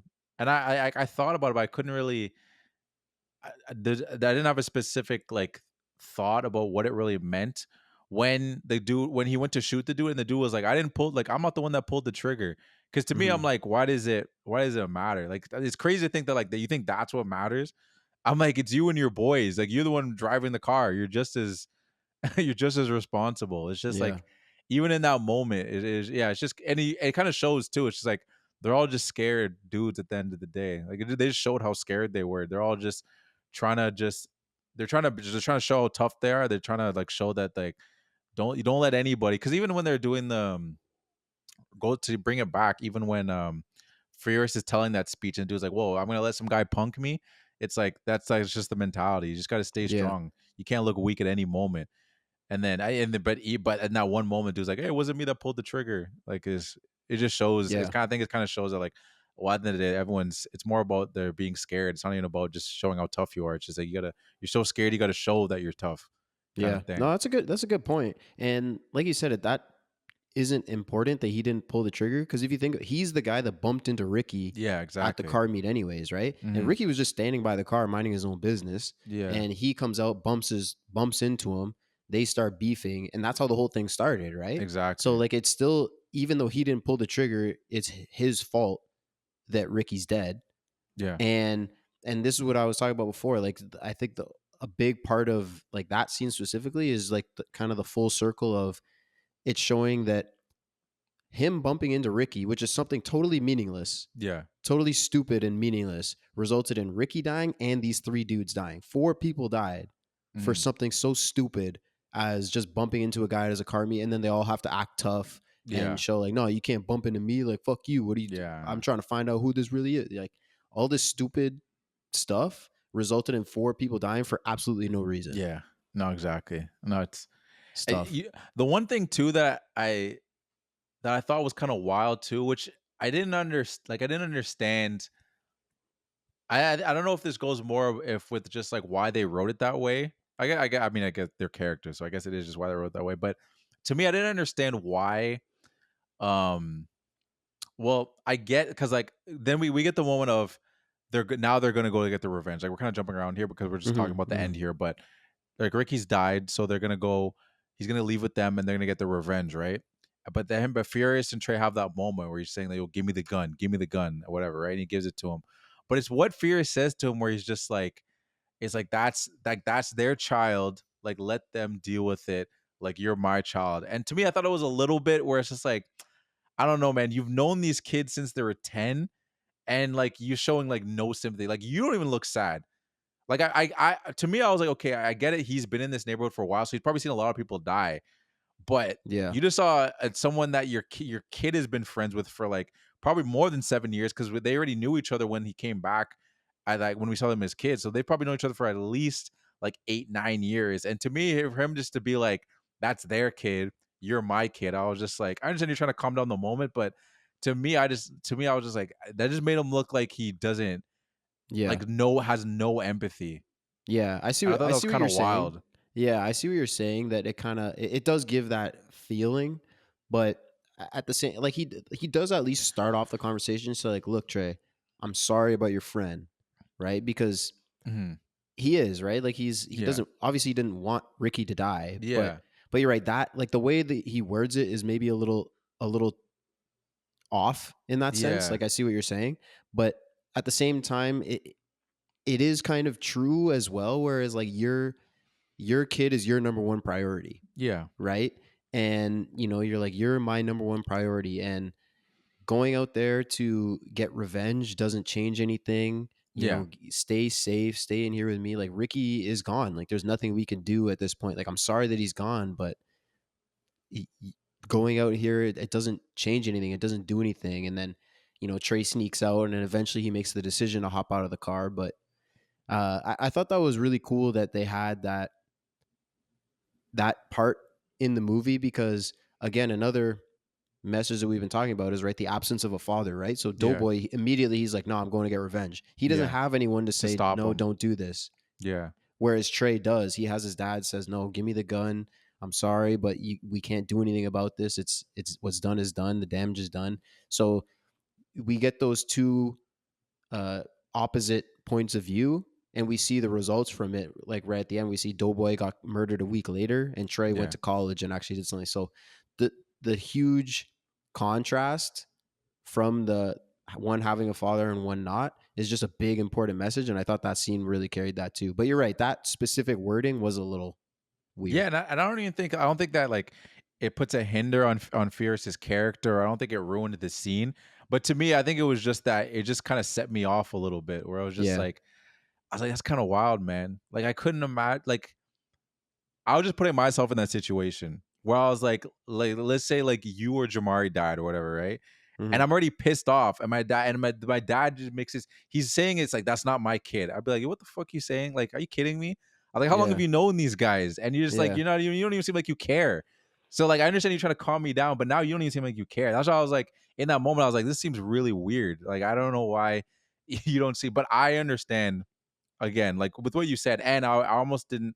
I don't think it ruined the scene for anything, but it was just something that like I wrote down. And I was like, yeah, it was a little weird the way he the first way he reacted. worded it. No, I agree. No, I see what you're saying for sure. For sure, I see what you're saying. I think it just could have been maybe worded a little bit better. Yeah. But at the same time, like, if this was real life, you don't, like, when you're having a real conversation with someone, right? You're not writing down exactly what you're going to say. So maybe you would word something a little bit off. Like, in the heat of the moment, you might say 100%. something a little bit that you didn't necessarily mean in that way, but you said it a little bit off. So Yeah, because it just happened. Yeah. exactly. If you had some time to like reflect on it, you'd be like, maybe the next day you'd be like, you know what I said the other day, like this Exactly. is what I thought about my words and yeah, kind of thing. So you're right with that. But that was Yeah. just something I wanted to say. No, It didn't ruin the I movie for me or yeah, anything, but like I was just like, it was just something that I noticed. I was like, okay, I feel like I got to say yeah. something about No, that. it's a really But good point. And I just had one last thing to say was yeah, I'm kind of going back a little bit. It's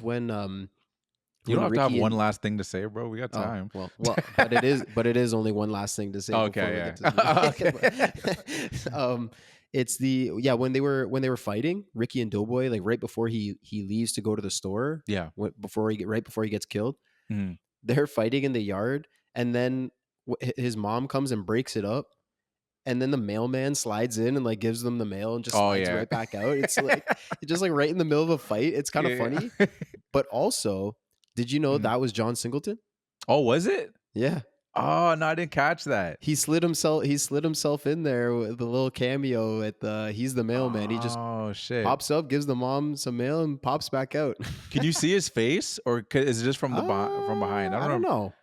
Oh I don't damn, I actually didn't even know. catch I that. I read this after Yeah, that no, I was him. figured. Yeah. So I didn't go back and look, but I'm not sure. Okay, now I'm gonna check afterwards, yo. That's Yeah. crazy. With that, you have to do it. If you Yeah, of course, yeah, if you're bro. directing your own movie, you got to put yourself in it. Even if it's like the smallest thing, you got to do it. Exactly. It's He your doesn't have movie. no lines. He just walks in, gives them like that's the SAT score. Yeah. So like that's where we see after that he got over the 700 he got, but it's just that little tiny thing, and he slid himself in there. I thought it was cool. No, that's good. I like that. I like that. All right, so yeah, I don't have anything else. We could get into the. Do you have any other like facts that you wanted to maybe throw out that Well, we I didn't kind of get to? mentioned that like Johnson, he came up with the idea, like it was loosely based on his own life, like Okay. at least the Trey character. But what I read he came up with the idea for the movie as a requirement for his application to film school. So like Oh, okay. part of his application was to have prompts, like basically ideas for a film. And this Mhm. was his idea. And then so he wrote it while he was at school. And then right after graduation, he sold it to Universal or whoever it was that or Columbia Pictures, whoever That bought it. that bought it. Okay. But I thought that was a little cool thing. And also just that he was nominated for Best Director for this. Mhm. And he's the youngest ever and first Black person to be nominated for Best Director. Yeah, I didn't. I knew he was the first black, but I didn't know he was the youngest too. Because yeah, it's crazy. He was only 22, which is insane. Yeah. Insane, bro. Which That's is absolutely crazy. insane, bro. Like the only other directors I know that were that young was like Sam Raimi. Like Sam Raimi is the one. Like I don't know if you know who that director is. Yeah, you did Spider-Man. Yeah, he did Spider-Man, but the first trilogy he did was the Evil Dead trilogy, and he was like only 20 or something. And it's like it's crazy. I'm like, damn, man, it's crazy. I know. Just these kids scrapping money that they can. Well, John Singleton had a better situation because like with Sam Raimi, it was more about like, can I borrow money from you? Can I borrow money from you? Can I borrow like we're doing this independently and we're gonna do it like this and like they're finding their own cameras and they're on bikes recording. That's things. wild, like, man. Yeah, it's insane. Like that's wild. Like 20. You see, yeah, when I saw the 22, I'm like, man, that's wild. You know what's crazy too? Because I read that they shot this in sequence, Mhm. and he said that like if you watch the movie, you can notice like camera work and angles and directing just getting better as the movie goes on because this was his first time doing it. So as he's Okay. like learning and getting his feet And wet, seeing the dailies. yeah, he's getting Mm. better as the shoot is going on. Mhm. So like towards the end of the movie, he's getting better as the movie Okay. goes along. So like the fact that shot in sequence, you could literally see it from start to finish improve from his point of view. I thought that was cool. No, that is interesting. That is interesting. It's funny. One thing that I saw was that it debuted at the Cannes Festival, and I saw that they got a standing ovation. You think it was 20 minutes? Yeah. Yeah, I don't know. Yeah, we talked about that in the tip episode. Yeah, I have no idea. Maybe. I don't know when that started. If it started Yeah, all the way back in 1990. Yeah, 1991. I don't know. I just laughed when I Maybe. heard Cube say like, "Yeah, we got a standing ovation." I'm like, I just rolled my eyes. I'm like, how long Yeah, was it? of course he did. How course he long did. was it? Yeah, I'm like, do they not give it like? I mean, I'm sure they don't give a standing ovation to every movie, but when they do it, they just go extra with it, I guess. I thought they did, bro. I thought it was like a requirement almost. It was like you No, basically when there's you a watch lot of movie, you do a movies. standing O. No, there's too many movies. I mean, I don't know if Cannes is more selective because it's been around for so long. Like, I mean, TIFF doesn't bring in like shit movies. I haven't seen any shit movies at TIFF. I'm sure there's some that like aren't the best, but someone has to proof watch it. You know what I mean? Like, they're like, is this good enough to be at our festival? So like, for the most part, I feel like the movies they'd be like, it was okay, but I don't think there's anything bad. But I don't think definitely not everything needs innovation. That's for sure. Well, I think I'm pretty sure there's like a selection committee, and that's how they come up with their lineup of movies. But that's what I mean, like at Cannes specifically, because at TIFF, like I said, like we went and there wasn't the two that we saw, there wasn't any standing ovations. But I feel like maybe at Cannes because it's bigger. I mean, Toronto's international as well, but this would have been if Ice Cube was there, like if the cast was there, then I'm sure I feel like you have to. Well, you know what Maybe it is? I'm I wrong. think it's just the premieres. I've only been to one premiere. Fair enough. And like I said, the one premiere I went to, there was a standing ovation. So you have to go to a standing, because like I said, if the people aren't there, who the fuck are you clapping for? Yeah. Like No, if, you're right. if we all like at the end of freaking William Tell, if we all start clapping and be like, what the hell are we doing this for?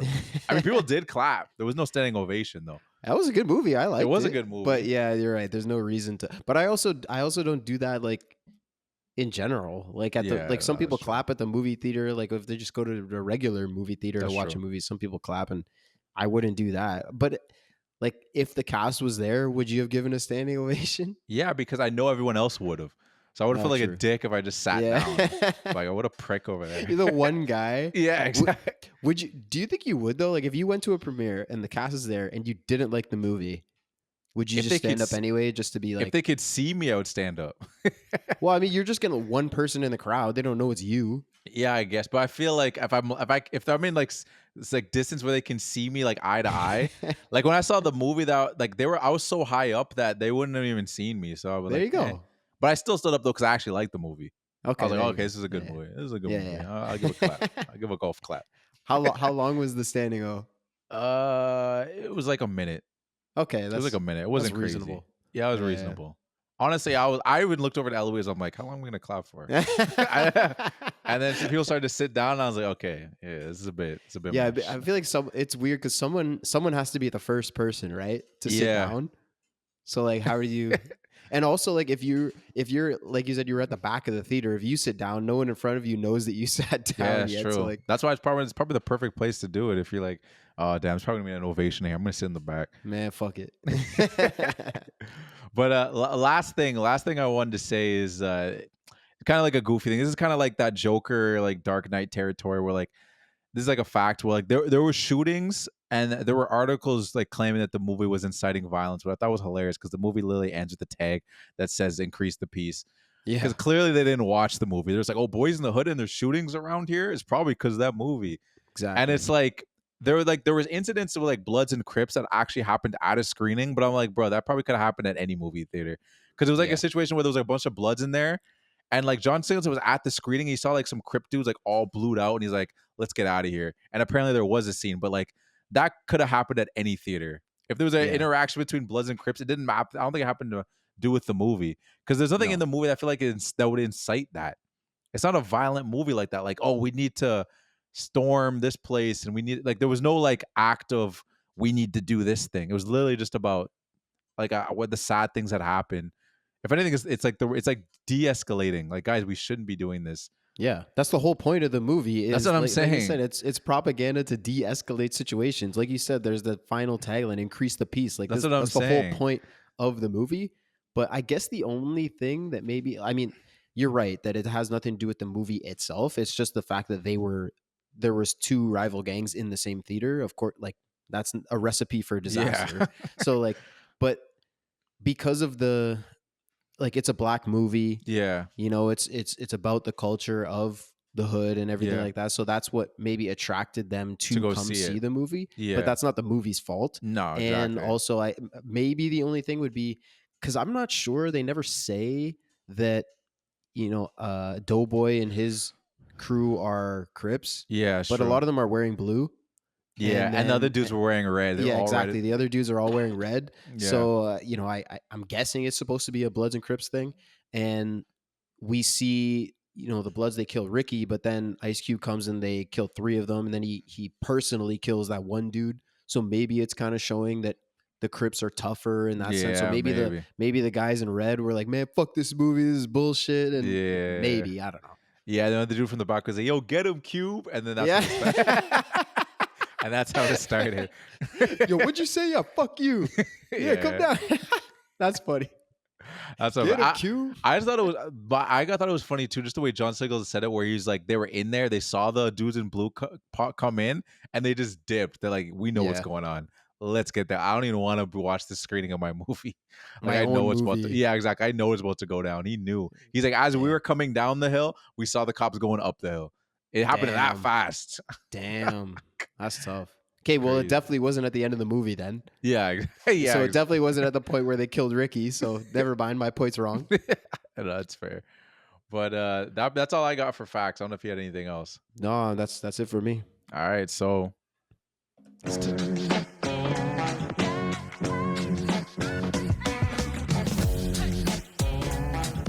Hey. All right, welcome to the Filmies, everybody. We talked about it earlier. This is our award show. If this is your first time listening, we have 6 awards, and it's all fun and games. It's totally meaningless, but we like to do it. So we're gonna start with our fit check, best or worst fit of the movie. We always say best or worst. I'm gonna just say best. Well, I'm gonna just start saying best fit in the movie, and if you decide to do a worst, you just let me know that. yeah. But what was your fit check? No, I do the same thing too, because I'm always like kind of baiting you. I'm like, pick a worst, bro. Pick a worst. Yeah. Like best or worst. Yeah, I'm trying to think, but like, if it's got to be worse, it's got to be like really bad. Yeah. Like if it's like, nah, this fit, I wasn't feeling it, so it's my fit check. That's weak. It's got to be like atrocious. And sometimes it's like, if you're watching a movie and it feels like it's meant to be bad, I don't even know if I should. I don't even feel like I can even give it a worse fit, because it's like, I think this is intensely trying to be not a good fit. So it's like, I feel like I'm not doing it justice. Yeah, it's got to be like someone that comes in like they think they're getting a fit off, like they're all fired up, show up to a date or something, and they feel like they have a whole like quick shot of them to show it off, and it's trash. That's what it's got. Yeah, it'll happen. It'll happen. It'll happen. Probably won't happen with Gladiator, but probably not. As I'm talking the near future. But anyway, my fit check goes to Trey. So this is in the scene when he's talking to Brandon. He's talking about, which is so corny, him talking about telling her to get with the program. When he's trying to convince her to smash, and he's just wearing like, the pants are nothing special. The pants, you can't even see the kicks, so they don't show that. So I don't know what his kicks are, but he's wearing like these just black pants, and it's the shirt. The shirt's fire. Like, I don't even. It's like, it almost looks like a map. It's kind of like a map kind of look to it. It's just like a button up short sleeve, and it's kind of got like I don't even really know how to describe it. Like, I literally looking at it, and it's kind of like, it's so unique. It's kind of got like some kind of tribal stuff going on to it and whatnot. And he's got like this. The necklace is the fire thing that I noticed. It's like a wooden necklace, and it's got like it's got a peace symbol, and in the middle of the piece, it's got like a fist. Yeah. And as I'm looking at the picture, he actually does have a fade in the back. So I guess Dad did fade him up. Okay, he off camera, he actually cleaned him up. He actually did clean him up, but yeah, that was my fit check. I thought it was a fresh fit. It popped out to me. There's a decent amount of good fits in here. It kind of depends what you're looking for, but I almost gave it to Nia Long, but I don't know if that was because of the fit. So let's just let's say it was Trey. What was your fit check? I'm trying to remember that shirt, and I can't. I'll have to look it up after. But Okay, I do remember the necklace though. Okay, yeah. Which is weird that I would remember the necklace and not the shirt. Maybe he wore it another time. Oh, that's possible. Yeah, that's possible. But yeah, my fit check, I gave it to Ricky. Okay. And it's when he goes into the car, him and Trey are in the car going to school. Like you had talked about it. Yeah. Slams the door. Yeah, he slams the door. And it's funny. It's kind of like where our Coach Carter fit, because they have a quick shot of him like crossing the street to get to the car, so we get to actually see the full fit. So he has olive green, like an olive green jeans, nothing crazy, but the shirt, it's like a stripe button up, same, so it's striped, vertical stripes, and it's like, it's dark blue and red. There's some white and some green in there. Like, I can't explain it any other than that, but I just thought it was a sick ass shirt. No, I know exactly what you're talking about. Because it's funny because our fits are in the same scene at one point. Because when he's picking him up, he's wearing like he's driving them, and then he sees Brandy later, and he's wearing that fit. But he's got a jacket on. He's got a jacket on, and I noticed I was like, oh, he's wearing the fit under that. And then when he takes the jacket off, he's wearing that exact fit I'm talking about. So our fits are technically in the same scene at one point. Okay. I didn't know that. Yeah, so in a little fit check inception almost, or I don't know. I'm just trying to connect them and stuff like that. Good fit. Okay, yeah, cool. Thanks. All right, we're gonna do our Naz Reid Sixth Man Award. So Naz Reid is the current Sixth Man of the Year in the NBA. So this is someone with a minor role in the movie, came off the bench and showed out. So who gets your Sixth Man Award? Mine, I didn't know if it could technically, well, it goes to Regina King's character. I'll just say that. And I didn't know if she qualified as a sixth man because technically she's not a main character. No, yeah, you know what I mean? She has a small role for sure. Yeah, for sure. But she's in there. I feel like she has these small parts throughout the movie. It's like they're layered. So I was like, I don't know if she's in it enough to be considered a sixth man. But no, I she was agree, just. If you think about it too, like a six man doesn't have to be a super tiny role. Like a six man is the first man off the bench. That's true. Yeah, that's true. So you can still get your 20 points and people are like, well, you scored 20. Yeah, no, you're right. Actually, no, you're right. But so yeah, it goes to her because she was just killing me throughout the scene. Like for someone like in that sense of like who was killing me or who did something great for me that wasn't a main character, and it had to be her. Like she started off hot, especially like the barbecue scene, just like feeling Trey and everything was just hilarious. And then just like her back and forth with like Doughboy, like even like it was in the line when they were going to get food. And then just like the little thing too, when they're just, it's like they hate each other, but they're around each other so much because they pull up to Crenshaw together too. And they have the whole conversation like, oh, you always calling girls hoes and da-da-da. Yeah. And then even when she's drinking the 40 and like he passes on to her and she finishes, you better bring your ass. Yeah, you better bring your ass to the store with that.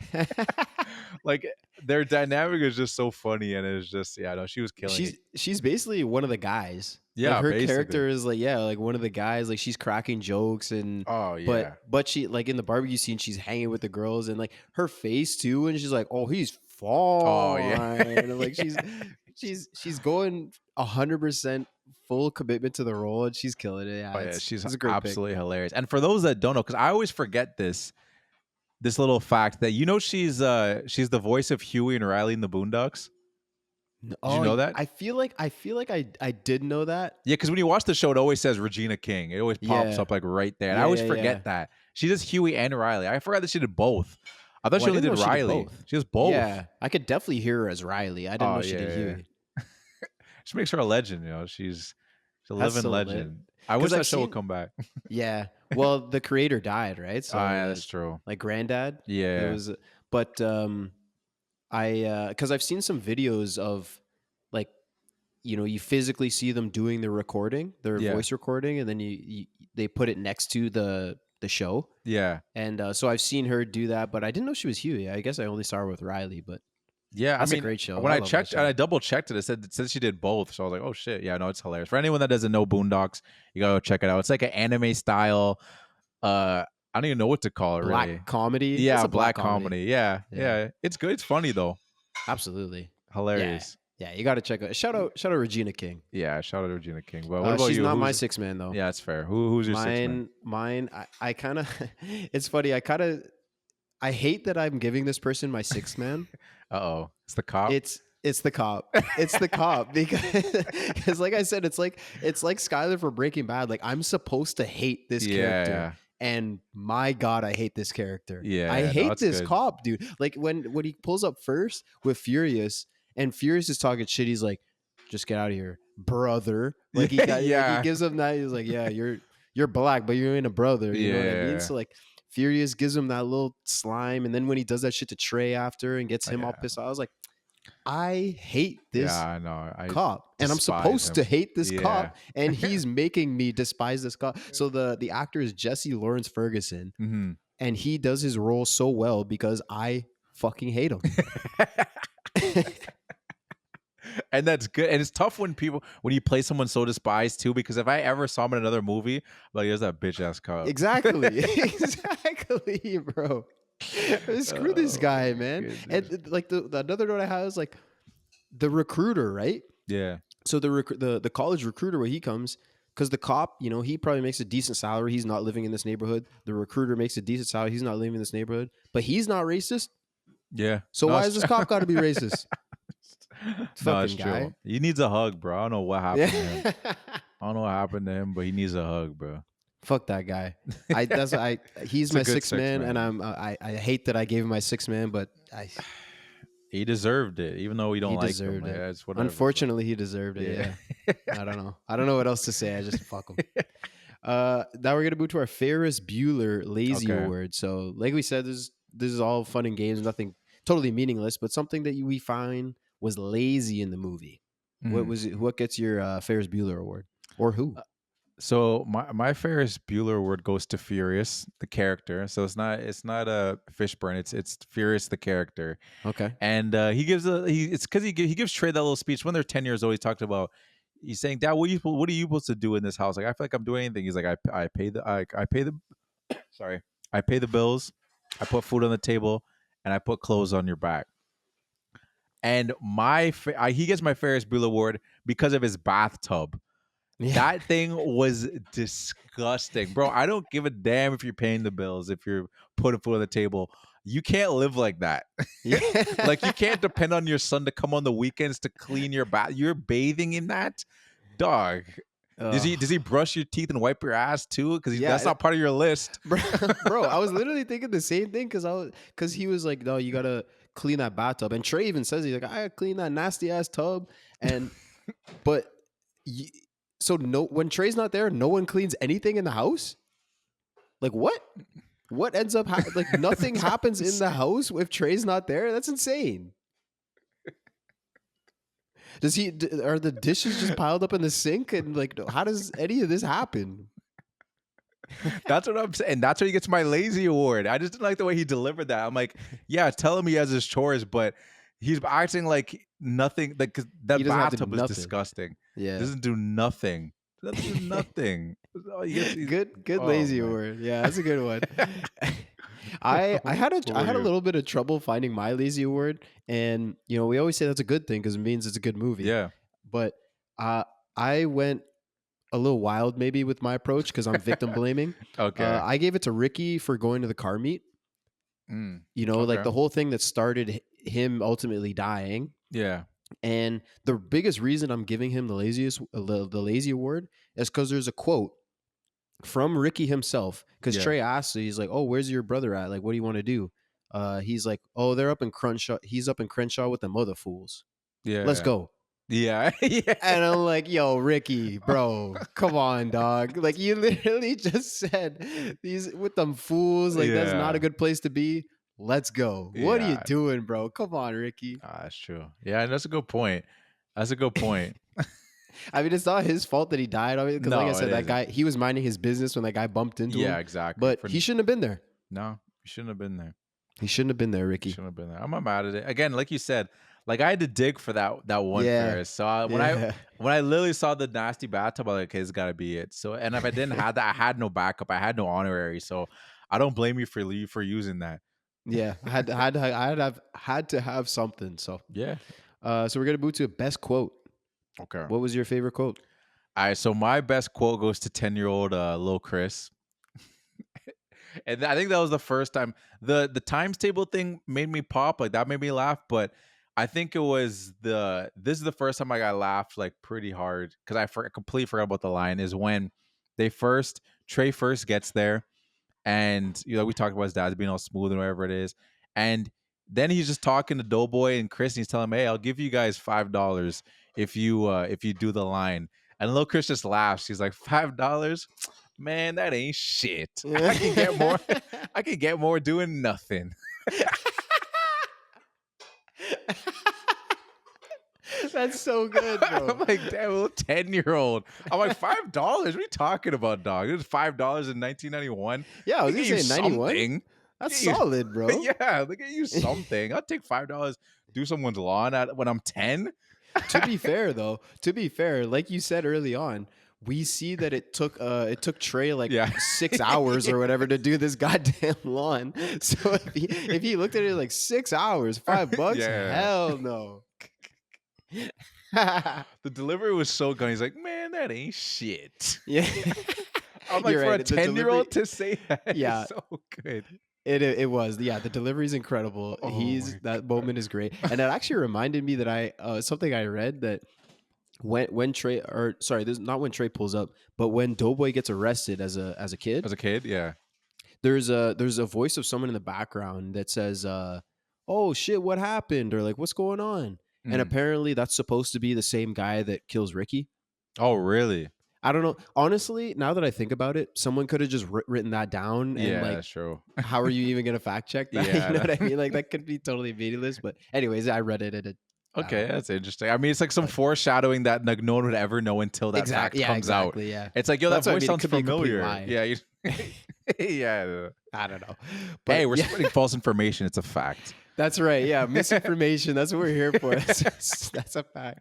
But yeah, man, that was a great quote. Great. What quote. about you? What was your Mine, best quote? Mine's the classic. Y'all want to see a dead body? Oh, okay, yeah. Man, yeah. I heard it as it's so out of left field. Like they're all like they're all just like walking around. They're just hanging out, and like, y'all want to? Because I was just like, could you imagine that actually happened? Yeah. Like, imagine we were just walking around hanging out, and I was like, hey man, you want to go see a dead body? You'd be like, what the fuck? Yeah, I'd say no, first of all. Because at first I'm like, I know it's gonna stink. I couldn't imagine what they smelled too. But yeah, no, that's wild. Oh God. And I wouldn't want to see it. Ugh, But the yeah, no, quote, man, it's so fun. I don't even actually know who Yeah, says no, it. It it's might be good. Chris too, honestly. It might be young Chris. I'm not even sure, but Is it Chris? it might be. I don't even know. I don't think Well, I think it's a who was different the- kid. I think because there was 4 of them, wasn't there? Yeah, so it was Doughboy, Trey, Ricky, and it was Doughboy. Oh yeah, so it was just that. No, it probably. Yeah, no, you're right. I think it was Chris. yeah, Wasn't it all of them? It was Ricky, Doughboy, Trey, and Chris. yeah. So I think guess it was Chris. 'Cause I Yeah, don't think, okay, I he can't got imagine both the of other our guy quotes. saying it. Yeah, I think you're right. Oh, So I guess he got yeah, both not the of our same quotes. quote, That's but sick. he got our quotes. Yeah. You got some bars early. Young Chris was spitting. So we're gonna move to best scene. What was your best scene? So my best scene was kind of like it's the same kind of energy of your best not your best, your 6 man, where it's like I feel weird saying this is the best scene to me because it's such like a sad moment, but it's Miss Baker when she sees it's just when the reaction of Ricky's death. Okay. And it's like to me it's the best scene just because of the way they like reacted and just how powerful it was. And like the scene was touching. But I don't think it didn't hit that level until like she came in and then she showed how upset she was and like she was just like so distraught and then she's still like crying and then going to Doughboy. It's like it's your fault. I've only ever cried from like 2 movies, at least I remember. I probably cried from other movies when I was a little kid, but like The Pursuit of Happiness. And when I remember when I was younger, I cried when I saw this scene because I was like, damn man, that's hard to watch. That's hard to watch. So that's why it gets my best scene because she bodied that. Yeah. No, it is a great scene, and you're right. It really picks up when she comes in because she walks in the room, and she doesn't know right away. Right? They're all like his girlfriend's screaming, and she walks in. And she's like, "Man, what are y'all fools doing?" And then she notices, and she really starts freaking out. Like, yeah, hitting Doughboy, getting pissed at Doughboy. It's your fault. And I mentioned earlier when we were talking about the tone switch. Like right when this happens, like it's tough to watch, but it's real. It's true. It's a good scene. It didn't make me cry, but it's tough. Yeah, I mean, it didn't make me cry this time, because I already knew it was coming and everything. But when I watched it back then, I remember it made me tear up because like, damn, that's just tough. But I saw that what's it called that apparently like Tyra Farrell, like the one that played the mom. Originally, she didn't want to be she was disappointed when she got the role because she wanted to be Trey's mom. Because I mean, if you kind of look at like the kind of characters they're playing, like, you'd be the G'd up mom, maybe like the struggling mom. She's like, I want to be the G'd up mom, but hey, for someone that didn't want to play that role, she bodied it. Like she killed that. Yeah, I mean, especially in that scene. You're right. Like the characters, like you said, one of them's bossed up and one of them's not. But she gets more of an opportunity to act, to perform. She's in she's in more of the movie, and she has more like moments, like a moment like this where she can really like show out and like perform. Whereas like Trey's mom, what is she doesn't really have any She got moments the like dinner that. scene. She got the dinner scene. That's true. That was it. Yeah, that's true. But yeah, that's no, you're right though, in your sense. Like the other, like she definitely got more Yeah. in comparison. Yeah, that's true. But yeah, good scene. Mine goes to I talked about it before. It's after the after getting pulled over and the Mhm. cop like pulls the gun on Trey and then he goes to Brandy's house. It's that moment. Just like Cuba absolutely destroyed that. Oh, Like when yeah. he's punching the air and then he Yeah. starts crying, like he looks absolutely like furious, and it's just we talked about how great it pun was, and intended. that's oh shit. Yeah, you're right. That's good. Yeah, good point. Yeah, no pun intended. But no, yeah, we talked. He was just amazing in that scene, and I thought it was my favorite for that reason. No, that's great. That's a great scene. That was like going into it. I'm like, that's the scene. I got to give it to it. But on this rewatch, I was like, oh man, I forgot how powerful that Ricky scene was. Like, I got to give this one some love because I figured I didn't figure you were gonna give that scene, but I was like, that's the big scene. It's like the training day scene. Like, it's like one of those scenes that's just so memorable. Yeah. Where it's like, oh, you guys would be playing ball and but like that kind of thing. It's like, Yeah. that's the scene that everyone's like, oh yeah, that was the. So I was like, I got to show some love to this scene because it was so powerful. But that's a I good mean, scene. That's the it's scene. interesting that both of our best scenes, both of our picks are characters reacting to negative things. Yeah, that's true. You know what I mean? Like something negative or crazy that happens, and then it's their reaction to it. So it kind of goes to show like the performances in this movie that are so good. Because I even thought of giving my scene to like the last scene with Ice Cube when he's talking about Ricky's death and how because he's really great in that scene too. But it's just like everyone in this movie is killing it. Oh, they really are, and it's kind of interesting. Before we even we get to our final award, like the MVP, I find it. I didn't really think about it, and I wonder if John Singleton like purposely wrote the screenplay like that because we kept talking about the tone, like how there was a tone switch, and how we talked about how it's like it's funny and stuff like that, and then like I feel like once that moment happens where Ricky dies, I don't think there's ever a joke in the movie again. I don't think anyone's cracking it. It's like it's perfect balance of like this movie's kind of light, everyone's kind of doing their thing. We got the funny sex stories or whatever, and then the serious thing happens and it stays. Like it really was like I wonder if he played it like that. Like I know this really things this like build to it. Like I know this thing that's tragic gonna happen. So let's make it as much as light as we can. Let's add a bunch of jokes so that when that thing happened, it's like you can really feel that switch of like, oh, the jokes are done. We're not joking anymore. Yeah. No, that's a really good point actually, because you're right. I don't think there's any more jokes after because right after Ricky dies, we see it's serious with Trey and his dad. Yeah. And then they go and they're getting the revenge. And then we see Trey and Doughboy talking to each other. And I think that's pretty much it. Yeah. And yeah, it's all very serious for sure. But I think you're right that it was purposeful that leading up to that, they had all these jokes so that change is dramatic. Because if it wasn't jokey early on and then Ricky dies and then it's not jokey after, then there's not that change, right? That it would feel like life in the hood is horrible 100% of the time. Yeah. Like, it's always sad. Whereas like, you know, they have, there's difficulties, right? But they still like live Have a normal fun. life and they can crack jokes and do these things. But then when something so close to them happens, changes everything. Yeah. Yeah. And I didn't think about it until you kept saying the word tone. And I'm like, yeah, I didn't really. I started thinking about like how funny the movie was. And as we were just talking about it, I just felt like, yeah, it's a funny movie until it's not. Exactly. Like, yeah, literally. Yeah. So you mentioned it. Final award, MVP. Who gets it for you? So my MVP goes to Trey, aka Cuba Gooding Jr. And I think that's another reason why I didn't give him the best scene for that performance, because I knew I was gonna give him my MVP.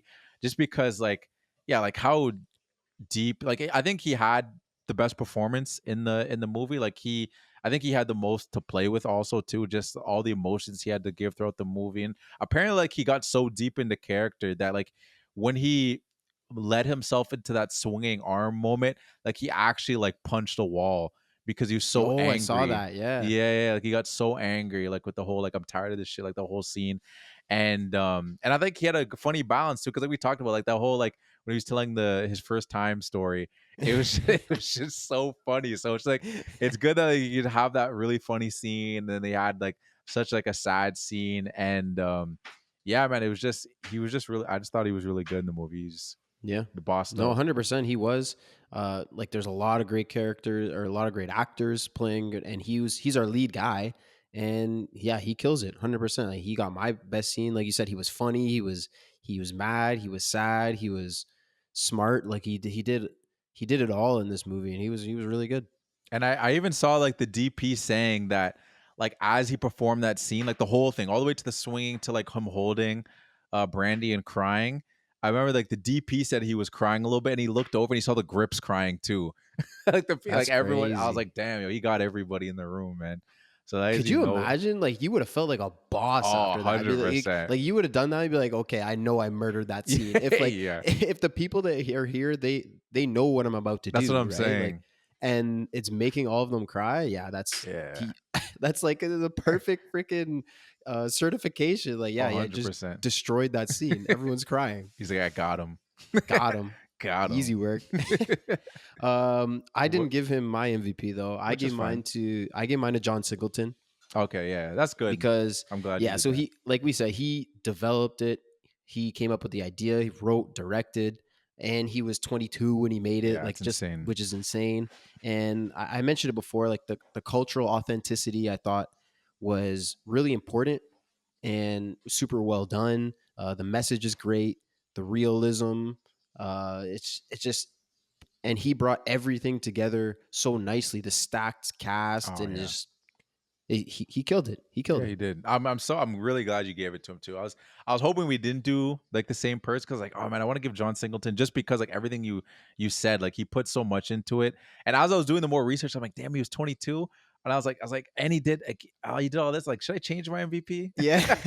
I was like, let me just hope Scott gives him some props, Okay. or I'll give him props as we're talking about, just so I feel like Yeah. I'm giving him some credit. But I'm glad you gave him MVP, because completely well deserved. Completely well deserved. Cuba also deserved. I thought about giving it to Ice Cube too. Like he was great in this too. And Yeah. but yeah, Cuba was amazing. John Singleton, like just the conception of the movie, everything. I mean, we talked about it. I don't know what to say anymore. They just super well deserving, both of those MVPs. Oh, 100%. And if anyone's listening right now, join us as we give him a 20-minute standing ovation. Yeah. Here we go. Yeah. No. We're not doing that. We're not doing all that. Man, still no certified. I feel like our certified stamp is getting no love, man. I feel like recently we Yeah, haven't I had know. many of the same awards, which is fine. It's just Yeah, it is it's fine. weird. I mean, it's complete. That's how people know that we're not rigging these. True. We're not going before, True. but like, yo, change your. We haven't got a certified in a bit. Change your shit, yo. Like, Yeah. nah, it's real. We don't know what the person's awards are going to be. It's No completely. idea. It's completely random. That's why it's fun to get to when we do get it. That's why you see us how excited we get when there's a certified, because we don't know. We're like, oh shit, yes, we got one. Yeah, we both had a meaningless award Yeah. that we chose the same person. Let's go. Hey, it means something to us in this community. If you're in this, you're part of the film family, it means something That's to right. us. Okay, to That's us, it right. means something. Absolutely. Don't- Yeah, let's go. Yeah, exactly. Don't tell other people about it, because they'll be like, what a filmy? What's that? Like, you gotta join the family, then you'll get it. You Yeah. join the film family and you get it. Yeah, well, But, that's what the people that we give a shout out to that are certified members of the film family. They get their own certified stamp, the WAP WAP WAP. That's so you're right. It's meaningful to us. It's meaningful to us. Do you have anything else before we close off? No, All right. Boys in the Hood. No, I do. Okay, go. Increase the peace. Yes, 100%. That's Increase the peace. thumbnail. I'm not even gonna put anything else besides increase the peace. That's the thumbnail for the YouTube thing. Just increase the peace. Perfect.